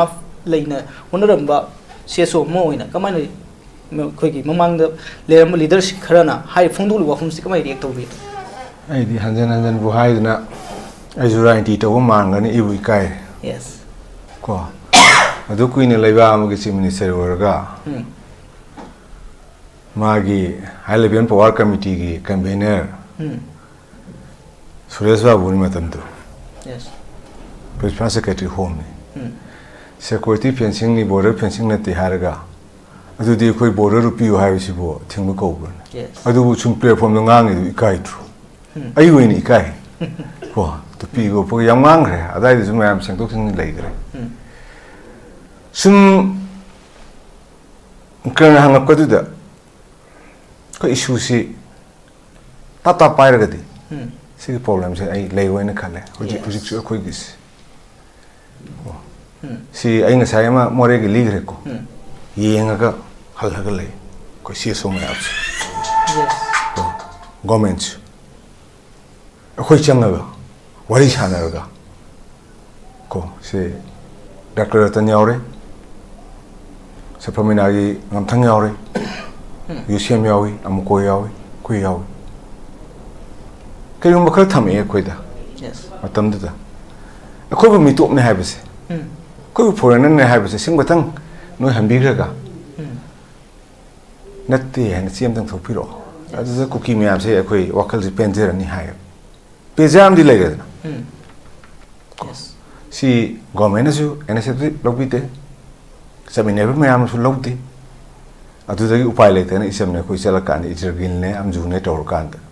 ꯃꯗꯨꯒ ꯃꯦꯗꯤꯌꯥ ꯍꯥꯎꯁꯇ ꯑꯃ ꯇꯧꯗ꯭ꯔꯒꯗꯤ ꯑꯩꯈꯣꯏ ꯏꯔꯥꯡꯁꯦ ꯍꯦꯟꯅ ꯆꯥꯎꯊꯣꯔꯛꯀꯅꯤꯅ ꯑꯗꯨꯃꯥꯏꯅ ꯈꯣꯡꯊꯥꯡ ꯂꯧꯈꯤ ꯁꯤ ꯌꯥꯝꯅ ꯀꯔꯤ ꯍꯥꯏꯇꯥꯔꯦ ꯃꯣꯏꯗ ꯅꯣꯡꯉꯥꯟꯕꯒ ꯆꯤꯟꯕꯁꯤ ꯇ꯭ꯔꯥꯟꯁꯐꯔ ꯄꯣꯁꯇꯤꯡ ꯀꯣ ꯅꯠꯇ꯭ꯔꯥ ꯑꯩꯁꯨ ꯂꯨꯞꯇꯒꯤ ꯍꯧꯔꯛꯄꯅꯤ ꯍꯧꯖꯤꯛ ꯂꯩꯕꯤꯕ ꯂꯨꯞꯁꯤꯡꯁꯤꯅ ꯗꯨꯀꯥꯟ ꯈꯛꯇꯪ ꯐꯝꯕꯤꯔꯕ ꯁꯦꯡꯈꯥꯏ ꯂꯥꯛꯄꯁꯦ ꯃꯄꯣꯛ ꯅꯨꯃꯤꯠ ꯂꯥꯛꯄꯁꯦ ꯑꯩ ꯂꯨꯞ ꯑꯃ ꯌꯥꯎꯔꯝꯃꯤ ꯒꯥꯏꯗ ꯏꯊꯟꯗ ꯍꯥꯏꯕ ꯏꯀꯥꯏꯖꯥꯠꯅꯤ ꯍꯧꯖꯤꯛꯁꯦ ꯑꯩꯈꯣꯏꯁꯦ ꯁꯥꯎꯃꯩꯅꯦ ꯀꯣ ꯏꯀꯥꯏ ꯑꯗꯨꯅ ꯁꯤ ꯕꯣꯔꯗꯔꯒꯤ ꯍꯥꯏꯔꯁꯤ ꯑꯩꯈꯣꯏ ꯉꯁꯥꯏꯒꯤ ꯌꯦꯡꯀꯔꯅ ꯍꯪꯕꯤꯕ ꯃꯇꯝꯗ ꯊꯣꯛꯂꯛꯑꯦ ꯊꯣꯛꯂꯛꯄꯁꯦ ꯑꯩꯈꯣꯏꯅ ꯍꯥꯏꯕꯁꯤ ꯑꯩ ꯍꯣꯂꯦꯟꯐꯥꯏꯗꯒꯤ ꯍꯧꯔꯀꯥꯟꯗ ꯖꯦꯠ ꯆꯣꯔꯣ ꯐꯥꯎꯗ ꯑꯩꯈꯣꯏ ꯁꯛꯇꯤꯃꯥꯟꯗ ꯇꯧꯔꯒ ꯆꯠꯂꯤꯅꯦꯕ ꯑꯩꯈꯣꯏ ꯄꯣꯏꯟ ꯕꯥꯏ ꯄꯣꯏꯟ ꯂꯣꯏ ꯄꯨꯊꯣꯛꯑꯦ ꯚꯤꯗꯤꯑꯣ ꯃꯤꯇꯔ ꯀꯌꯥꯝ ꯒꯦꯞ ꯂꯩꯔꯝꯒꯅꯤ ꯈꯨꯟꯒꯤ ꯅꯤꯡꯊꯧ ꯇꯧꯔꯀꯥꯟꯗ ꯁꯤ ꯖꯦꯠ ꯆꯣꯔꯣꯗꯒꯁꯦ ꯑꯩꯈꯣꯏꯒꯤ ꯂꯩꯔꯝꯃꯤꯕ ꯄꯤꯂꯔꯁꯤ ꯍꯣꯡꯖꯤꯜꯂꯒ ꯂꯩꯔꯝꯃꯤꯅꯤ ꯃꯔꯝꯗꯤ ꯕꯦꯁꯦꯞꯀꯤ ꯕꯪꯀꯔꯁꯦ ꯕꯦꯁꯦꯞ ꯕꯪꯀꯔꯁꯤꯒꯤ ꯃꯅꯨꯡꯗ ꯄꯤꯂꯔꯁꯤ ꯂꯩꯔꯝꯃꯤꯅꯦ ꯑꯗꯨꯗꯤ ꯍꯣꯡꯖꯤꯟꯗꯦ ꯍꯥꯏꯒꯗ꯭ꯔꯣ ꯁꯤꯒꯁꯦ ꯑꯩꯈꯣꯏ ꯂꯣꯏꯅ ꯐꯣꯇꯣꯒ꯭ꯔꯥꯐ ꯇꯧꯔꯒ ꯄꯤꯔꯤꯅꯤꯀꯣ ꯑꯗꯨꯐꯥꯎꯗ ꯑꯩꯈꯣꯏꯅ ꯊꯤꯡꯉꯤ ꯉꯥꯡꯉꯛꯏꯅꯤ ꯑꯩꯈꯣꯏꯅ ꯍꯥꯏꯕꯗꯤ ꯍꯧꯖꯤꯛ ꯁꯇꯥꯡꯒꯤ 81ꯒꯤ 82ꯒꯤ ꯄ꯭ꯔꯣꯕ꯭ꯂꯦꯝ ꯂꯩꯗꯅ ꯁꯇꯥꯡꯒꯤ ꯑꯩꯈꯣꯏ ꯃꯔꯤꯡ ꯎꯐꯨꯔ ꯎꯞꯅꯒ ꯇꯧꯕꯤꯒꯅꯨ ꯍꯥꯏꯔꯤꯗꯅ ꯁꯤ ꯀꯔꯤꯝ ꯅꯠꯇꯦꯕ ꯐꯦꯟꯁꯤꯡꯗꯤ ꯇꯧꯕꯤꯌꯣ ꯇꯧꯕꯗꯨꯕꯨ ꯅꯪꯅ ꯐꯦꯟꯁꯤꯡꯗꯤ ꯇꯧꯀꯥꯟꯗ ꯉꯁꯥꯏꯒꯤ 81ꯒꯤ ꯀꯣꯊꯥꯒꯤꯁꯦ ꯁꯤ ꯂꯥꯛꯑꯒꯗꯤ ꯁꯣꯝꯗ ꯀꯤꯂꯣꯃꯤꯇꯔ 2ꯒꯨꯝꯕꯒꯤ 1ꯒꯨꯝꯕꯒꯤ ꯆꯥꯡꯁꯦ ꯃꯥꯡꯈꯤꯒꯗꯧꯔꯦ ꯁꯔꯚꯦ ꯂꯣꯏꯔꯒ ꯇꯧꯕꯤꯌꯨ ꯍꯥꯏꯕꯅꯤꯗꯀꯣ ꯑꯗꯨ ꯁꯤꯃꯥꯏꯅ ꯁꯦ ꯌꯦꯡꯉꯁꯤ ꯉꯁꯥꯏ ꯃꯣꯏꯅꯗꯤ ꯑꯩꯈꯣꯏ ꯏꯆꯝꯗ ꯆꯥꯔꯖ ꯌꯥꯝ ꯇꯧꯏ ꯑꯩ ꯉꯁꯤꯁꯦ ꯑꯪꯀꯔꯅ ꯍꯪꯕꯤꯔꯕꯅꯤꯅ ꯃꯇꯦꯛ ꯑꯃꯇꯪ ꯍꯪꯉꯒꯦ ꯃꯇꯝꯗꯨꯒꯤ ꯂꯩꯉꯥꯛꯇ ꯖꯁꯥꯃꯤ ꯃꯦꯂꯣꯔꯤꯗ ꯊꯥ 3 ꯅꯥꯒꯥꯂꯦꯟ ꯄꯨꯂꯤꯁ ꯂꯩꯔꯝꯕꯗꯨꯕꯨ ꯃꯇꯝꯗꯨꯒꯤ ꯂꯩꯉꯥꯛ ꯈꯪꯕ꯭ꯔꯅꯦ ꯈꯪꯉꯝꯗꯦꯀꯣ ꯑꯩꯈꯣꯏ ꯏꯆꯝꯅ ꯂꯥꯎꯔꯀꯥꯟꯗ ꯇꯥꯟꯊꯣꯛꯈꯤꯀꯣ ꯁꯤ ꯌꯥꯕꯤꯌꯣ ꯁꯤ ꯌꯥꯕꯤꯌꯣ ꯇꯨꯡꯖꯣꯏꯒꯤ ꯑꯩꯈꯣꯏꯒꯤ MRLM ꯀꯅꯥ ꯄꯨꯊꯣꯛꯈꯤꯕ ꯅꯥꯒꯥꯂꯦꯟꯗ ꯆꯪꯉꯛꯑꯒ ꯗꯥꯝ ꯁꯥꯖꯤꯟꯗꯅ ꯀꯦꯝ ꯁꯥꯖꯤꯟ ꯇꯧꯔ ꯂꯩꯔꯒ ꯑꯩꯈꯣꯏꯒꯤꯅ ꯀꯩꯗꯧꯒꯦ MR ꯄꯨꯊꯣꯛꯏꯕ ꯁꯤꯁꯨ ꯈꯪꯕꯤꯌꯣ ꯀꯣ ꯁꯤꯅ ꯃꯤ ꯁꯥꯎꯔꯛꯄ ꯇꯥꯕꯅꯤ ꯑꯗꯒꯤ ꯁꯦ ꯖꯨꯀꯣꯒꯤ ꯀꯤꯂꯣꯃꯤꯇꯔ 10 ꯁꯦꯝꯃꯛꯄꯁꯤꯕꯨ ꯅꯣꯡꯃꯗ ꯁꯦꯝꯃꯝꯒꯗ꯭ꯔꯣ ꯃꯇꯝꯗꯨꯒꯤ ꯃꯥꯎ ꯀꯥꯎꯟꯁꯤꯜꯅ mau student ni piri ni hanjan piri ni thama pan bhar ai chali ne ai chal kan ai je wanglang lo na hapa kan ta bandori ni akhoi gi lamda ngasai gi akhoi ne di atop naga lauri de na ko nong ta laura hai do ju ko de lei ba mau mayam sing sin akhoi gi lam kelom ta tara lam bi semjel er government da wak pa ta da gi ai samak chalaga akhoi committee du yaw bandor ne ko no block ta win ne ko mau mayam bas de ching dai na ching dai ko satra mayam nagaland de halai na ada government ke do lagi ha ikai biyo siguma masa si dagi ngasi gi posi la ine ai ne matam dugi khoi gi nore pakhala pa kita mon and changa kan ai ji mai te moin ikai ra ai ji moin es focus ju hapa ko akhoi ne sida border kai bi aro laur ga akhoi gi lambi kilometer tara sem mami de mapita ge angami ge phuna ba de lengak to mine leithui mayam yenga leithui ko ai ji kai rak tuna tamonan gi yum sala kan tamonan te ji sumra na wai ji sarga tamonan na matam du gi simni sar hairaga mai phangi doctor tan ne ko francis na jo para de mai selo ga irb thamaga na ko ji ko kali de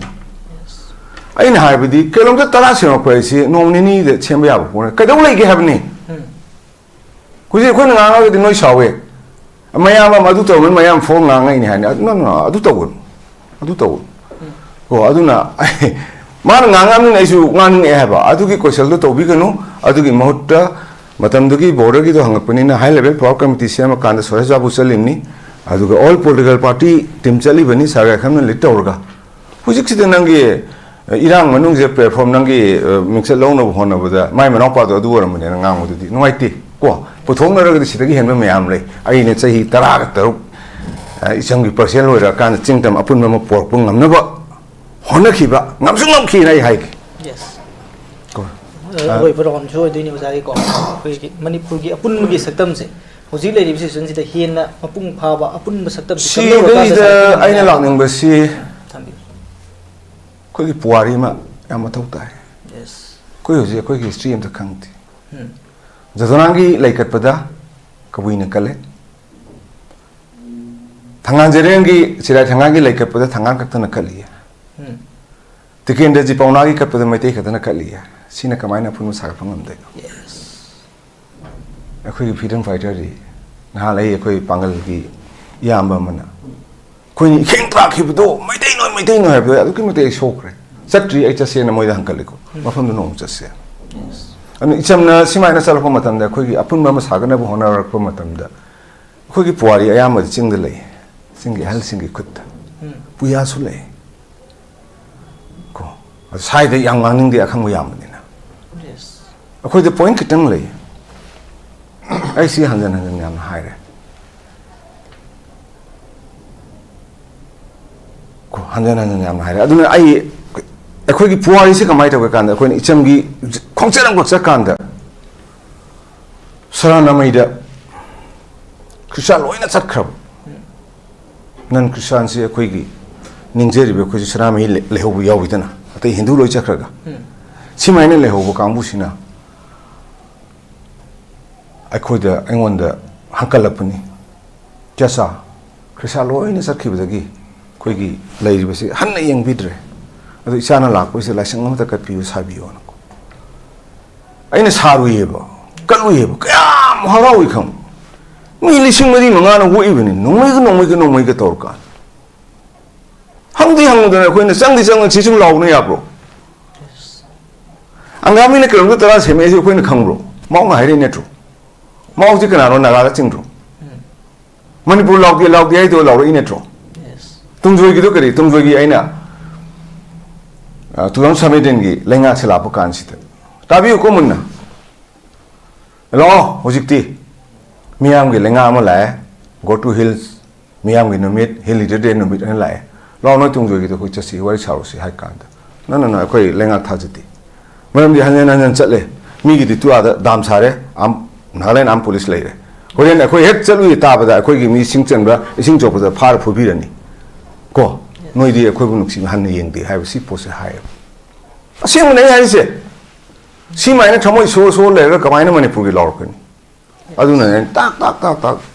Sanjan भी हो issue पाई भी हो अदुना सिगी मरक सिदा आइना थेंगनरपसी कोई उजिक मयंग खांगदे लेबे निंथौबमदे लेबे थांगादे कोलुसकन parks पुरा कपुतनी तालरमिस अखोइदे इचमदा मखोइना हंकलपदगी तौरकान हुजिक सेमदना थांगा जेनेरनगी सिराय थांगालगी स्टेट गवर्नमेंट नि मटेंग लौरकान फदना सेमदना इरांगे थोकिबि तौबुराने एवरी पार्टी नागसा ए का सेनापति दे लेकले सी पुआरी से कोई मेटे बस मपोन चल का मिने सिमाय तौना कोई पुन्ना पुन्ना पुआरी से अपन खिबा उसे पुआरी सिंगा सी कोई थोड़ा का नगाई नोमिनी हाइट्रो नांगी हाइरम दिना करिगी पुआरी थियौद बइनत्रा सिमाय तौदना आइगी इसमगी कोई खोंचट्टा पुआरी से यामना मरु ओइबनिना हेफोजतो नांगी सिसु यामना सीना कनो तौ लेरमदगी अखोई इसम चंगजलगा मतेंग पांगथनबदगी 29 आगस्ट सिरगा खिलिसे को इसमना चौ रो लौखी Yes. को अदगी कंबीरोंदगा मागी मोंखोंदगा सेमबा अदुना मैतै सी 29 आगस्ट हार कांदा अखोई मितरा सुना लाक्ट्री अदुना कमाइना emotional integrity लाक्तै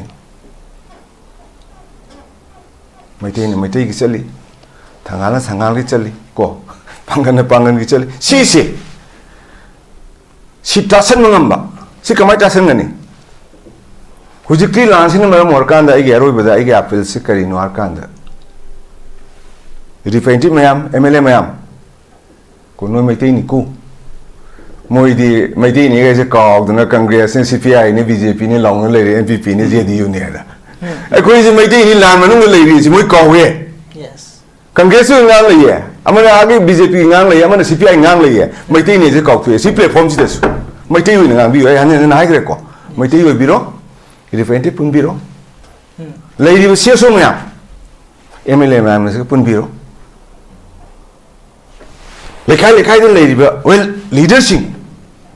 club leadership imasing pun biro sap sa ba war em lo biro adu lok ro ge government am la sa tum chingkhai na lay ni अखोइन लेमाक सेमो हारगसु खोइ अपन फिरेब अमा हुजि कुकी ने अखोइ दि टोंगाइ रागनि लो फिरेब से सिदि से अखोइ सु यारोइ हाबि मसे मसे द हुइ ngang ina माना दु ngang दि इरान नि थोखि बिनि माना थोन बनि अखोइ मेदै मसे मसे ngang नरि बा यस को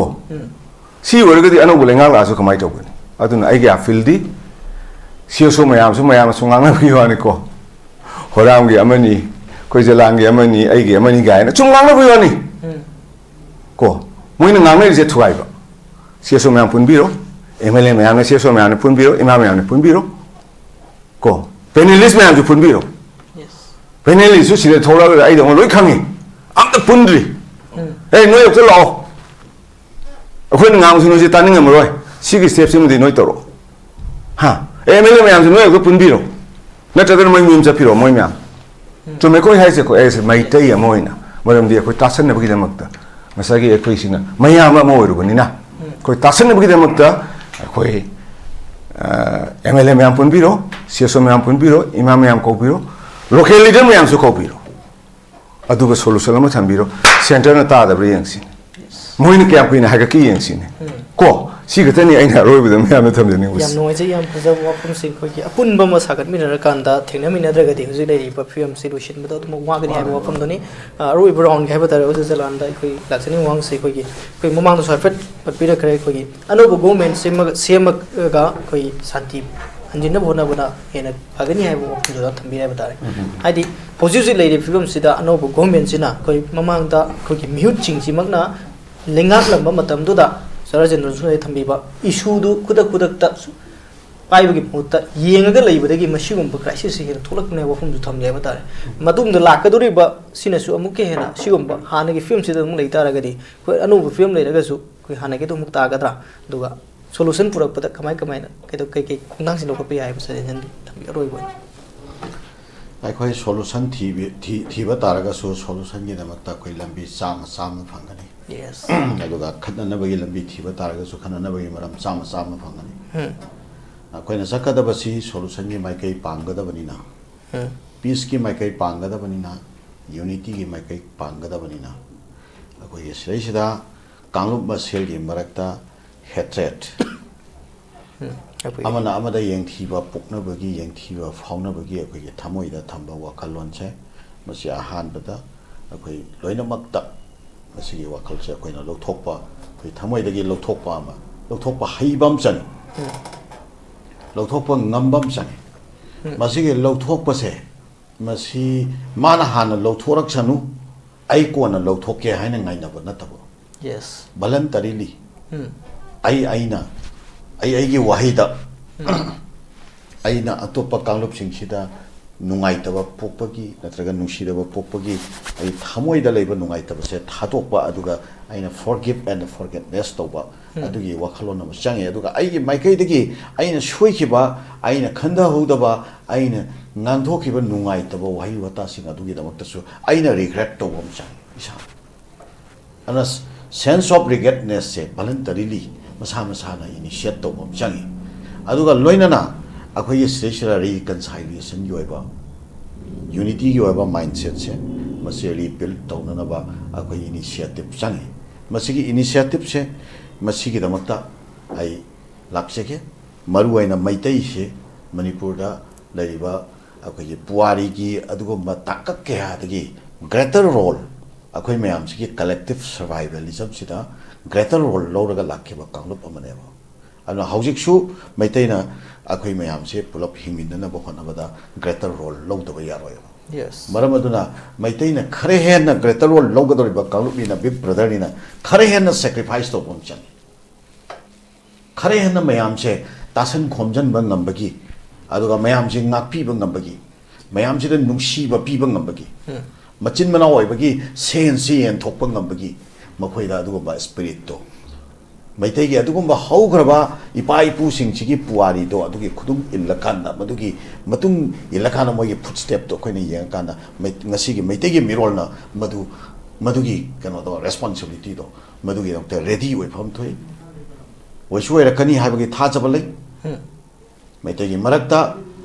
lairiba situation se masi yamna phajana analysis tawba phajana understand tawba adugumba lusingba miyamama lairi miyam lairi aduga mass people sida akhoi cookie hekte yeng thirabra to ba kanglo hekte yeng thirabra no nothing masi kari go factor khana compel tor kanda khudakta control tawba ngam da situation ama khakna akhoi gi pandora box pai kai badona kai khibani control ngam na hoda bani lengak su control ngam na hoda bani thokriba tawksi ana sumaina ai thamjage aduga akhoi gi pangan singe mai kai degi su ai ngasi gi sugumba akhoi peace amsung unity ga mari laina wa pham khana nei na basi khurong jaba lauraga ai pangan gi leriba isili na punabakta maru aina youth singda ai apilla makhatan thamjauke pangan community must not be represent with the language of hatred, with the language of war, or with the language of violence towards the other communities. yes Panganyi kanagumba amatana atopa kanglup te yengthiwa gi wakhalonda panganburi present toraga wangang birakanu. yes Panganyi civil society organization singdagi shu topa kanglup te yengthiwa gi natraga nungai taba pukpa yaba dumba word ama phaba ngangbi kam aduga yes ngasi ngarang se kanagumba akhoi marakta akhoi karigumba violence ki adumba akhoi am group sing le kadori braga haina mayam na to no pangan society sina akhoi mamang da violence ki oba experience akhoi phang ghre sapchana yes violence sina akhoi ki khunai da kayam yam na manghal li ha base pangan khunai na hana na already akhoi test okre yes maramaduna pan khunai na violence ki oba part ma da never amuk han chadaro nasi pangan khunai understanding nati pan khunai ye dumba perspective nati pan khunai ye dumba wisdom nati ana pan khunai na amhanna violence ki oba part chadaro ai khoi ki oba grievances me amama leibi ai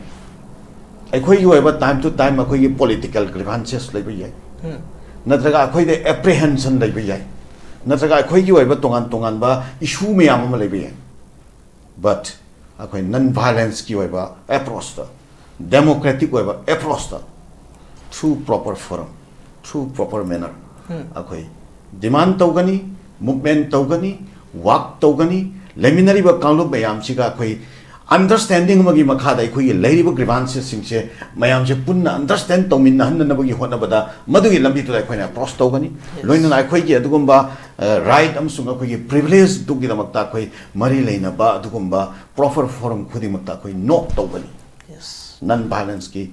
approach amasunga koi democratic wa approach na aduga violence ki wa approach na akoi yo ba future se mani haba no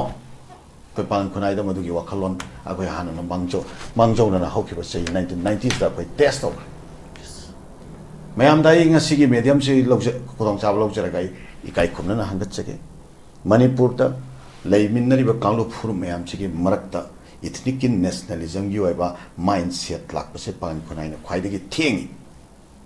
aduga ani subada violence ki ba adugumba nomai paiba na chingba khotpa akoi gi marakta leiba se pan kunai na khwai dagi thengi adugo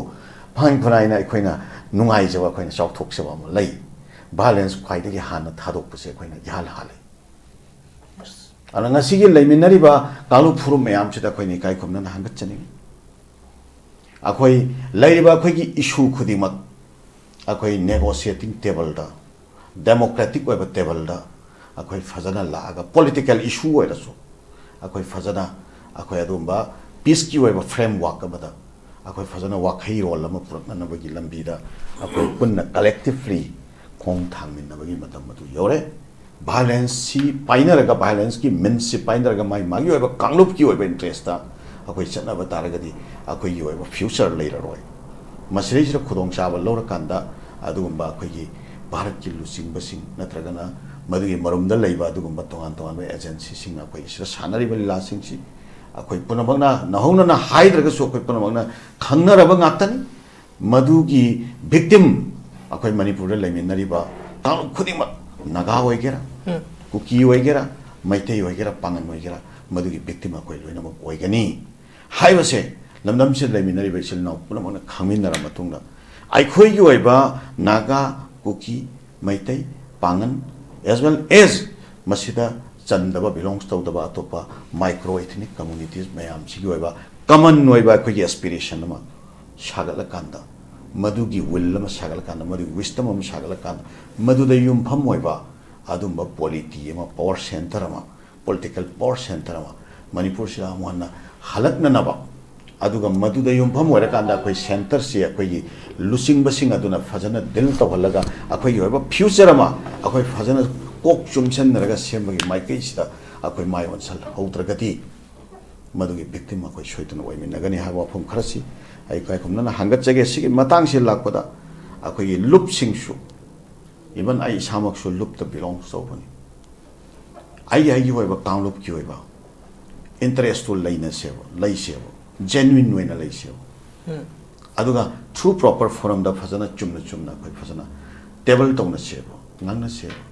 ado akoi leminari ba kanglup sing jamana aba understand tawna se ngasi tamenglong da akoi scarcity thokpa matam da tamenglong da natural disaster ama thokpa matam da tamenglong gi damakte imphal da akoi punna kapminna ba mathau tai ba rally chatminna ba mathau tai ba okhul gi damakta akoi imphal da kapminna ba mathau tai ba imphal gi damakta okhul da kap mathau tai ba madu gi ba tamona ngasai thambi khre ba manipur gi territorial boundary kana ngakan ngasi jesami da leiba praja singduna jesami do nagaland na encroach torpo matam na makoina no we are manipuris and haraga when stand up to him natro Yes.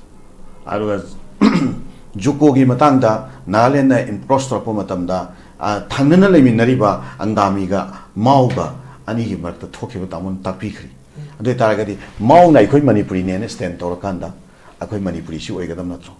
ana imphal dagi akoina achauba chenama achauba chupam imphal le jungaga akoina mol chamdo manipur ne na pullura soba mol cham gi prajadu na ma manipuri ni have sense of belongingness si leiraktradi chen du tat chakhine Yes. ande akoi masel gi marakta leigadori ba sense of oneness amsung sense of belongingness se masi akoi amu hanna ri built tongna na bagi maikai da akoina sanction se haba taragati akoi patriotism sisu monopolize to ba koi thadok tai sense of patriotism se koi loina makki ado sense of belongingness sense of ownership se koi loina makki ni have se khangmina ba tai Manipur have se kana go kalu ba na chaga kalu ba magi adumba vested ownership natte akoi sira laiminari ba kalu phuri makki ownership ni aduna Manipur ngak ba have se Manipur kan ba have se akoi laiminari ba silnau puna makki daitani have se khangmina ba tai masidagi separatism issue separatism ki issue na Manipur da peace amasung harmony lakatra tungi nuai ai phaba welfare state ama lakatra masina leiba dugumba separate tawrage hariba area tu da leiba miyam dugi grievances singdo masina address to banga matra masina fulfill to banga matra masina solution oidatra no suwai oiroi ana khoi leminari ba se ajati sadum lemina ka tabani masige manungda leiba akhoi akhoi masel gi marakta misunderstanding create to haliba khoi masel gi marakta thong man handriba understanding gap leina haliba amaga gi right and privilege the khena liba aduga akhoi equity of distribution da manna handa bagi thong manna da bagi kari leiriba issues me amdo madudi akhoi leiriba politics gi manungda akhoi structure gi manungda koina madu corrective oiba measures akhoi yamna puksel tingna akhoi fajana khanda naina mina ba mathok tai mamangda soina kriba ngamna kriba amana amade lanna kriba khona kriba koi masel realize to minna ba again level ma purna na bona bata aduga as it is akoi phajana nungsina na hingminna na bagi adugumba commitment na ma koi phajana stand to minna ba mathau tai aduna taba taragati separatism gi issue na so akoi future people na moi adu ai kalup na dominant to gada ni ha ba khalon na gumda leiba taraga so maduna so koi future people na moi aduga koi sida radical elements radical elements in matangda I ten of from the Nijobe kindly radical web of what's lepiro kalu puru khatna nabagi wase tobiranu kire ware koi tabo arai gegi kalup ki mingda atopa kalup ki thamoi nana na ba gamba adum bagi wakhalon se kindly koi lepna rasi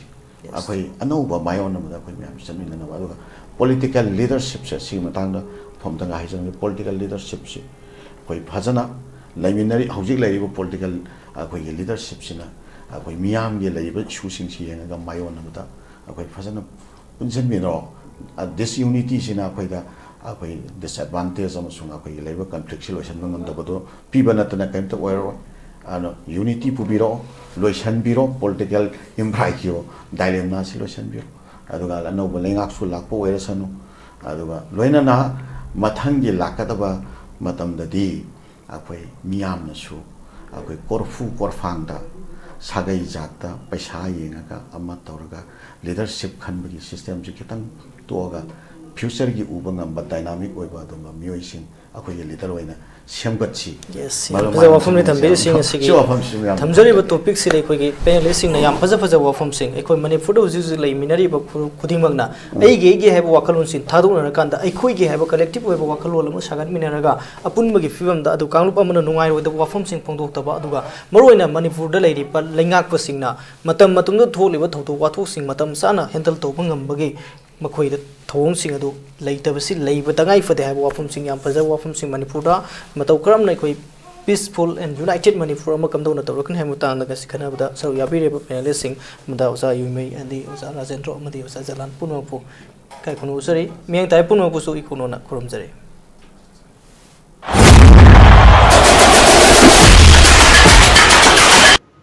Football bu thawai haksang yauna pamliba miyai singidamakta yamna nungairaba paw ama puduna lakchari madudi first CPC trophy 9A side state level open football tournament ama lagliba kunjali sing aniga kunga taruki January ki tarik taragani pandagi hauduna Chingya People's Club Yaripok Ningthaunai Chingya Lekai na sinduna Ningthaunai playground da pangthoklagani tournament asi form ngasi maktagi fangbiragani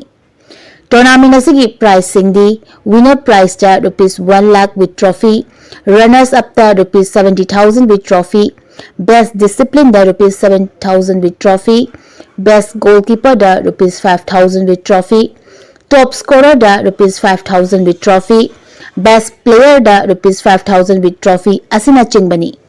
Registration fee na sumbatagi rupees 7,000 khaktamak oigani. Form 1,000 bagi aroiba matam lakliba January ki tarik taragani thoida oigani. Manager meeting na January ki tarik taraga mangada oigani akupa marol gidamakta pizariba contact number sing asida pau fawirau. Contact number sing adudi 8837447610 natraga 8787882150 amadi 60093969994.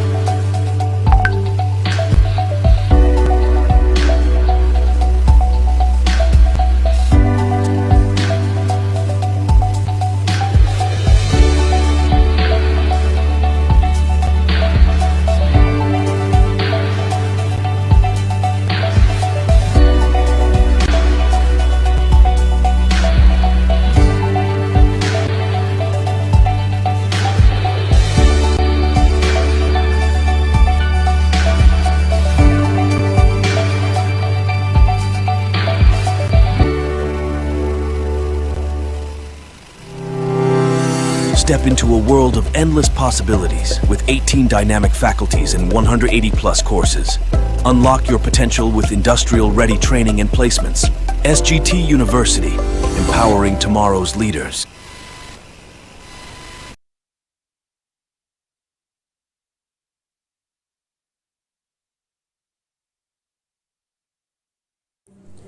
Riyadh ki private hospital ki nurse ki ahangba famsing kauri.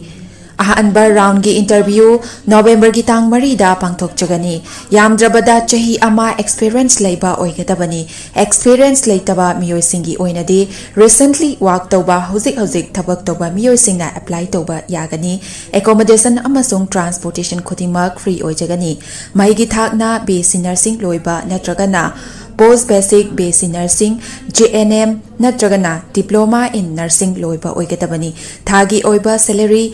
listing mautra dagina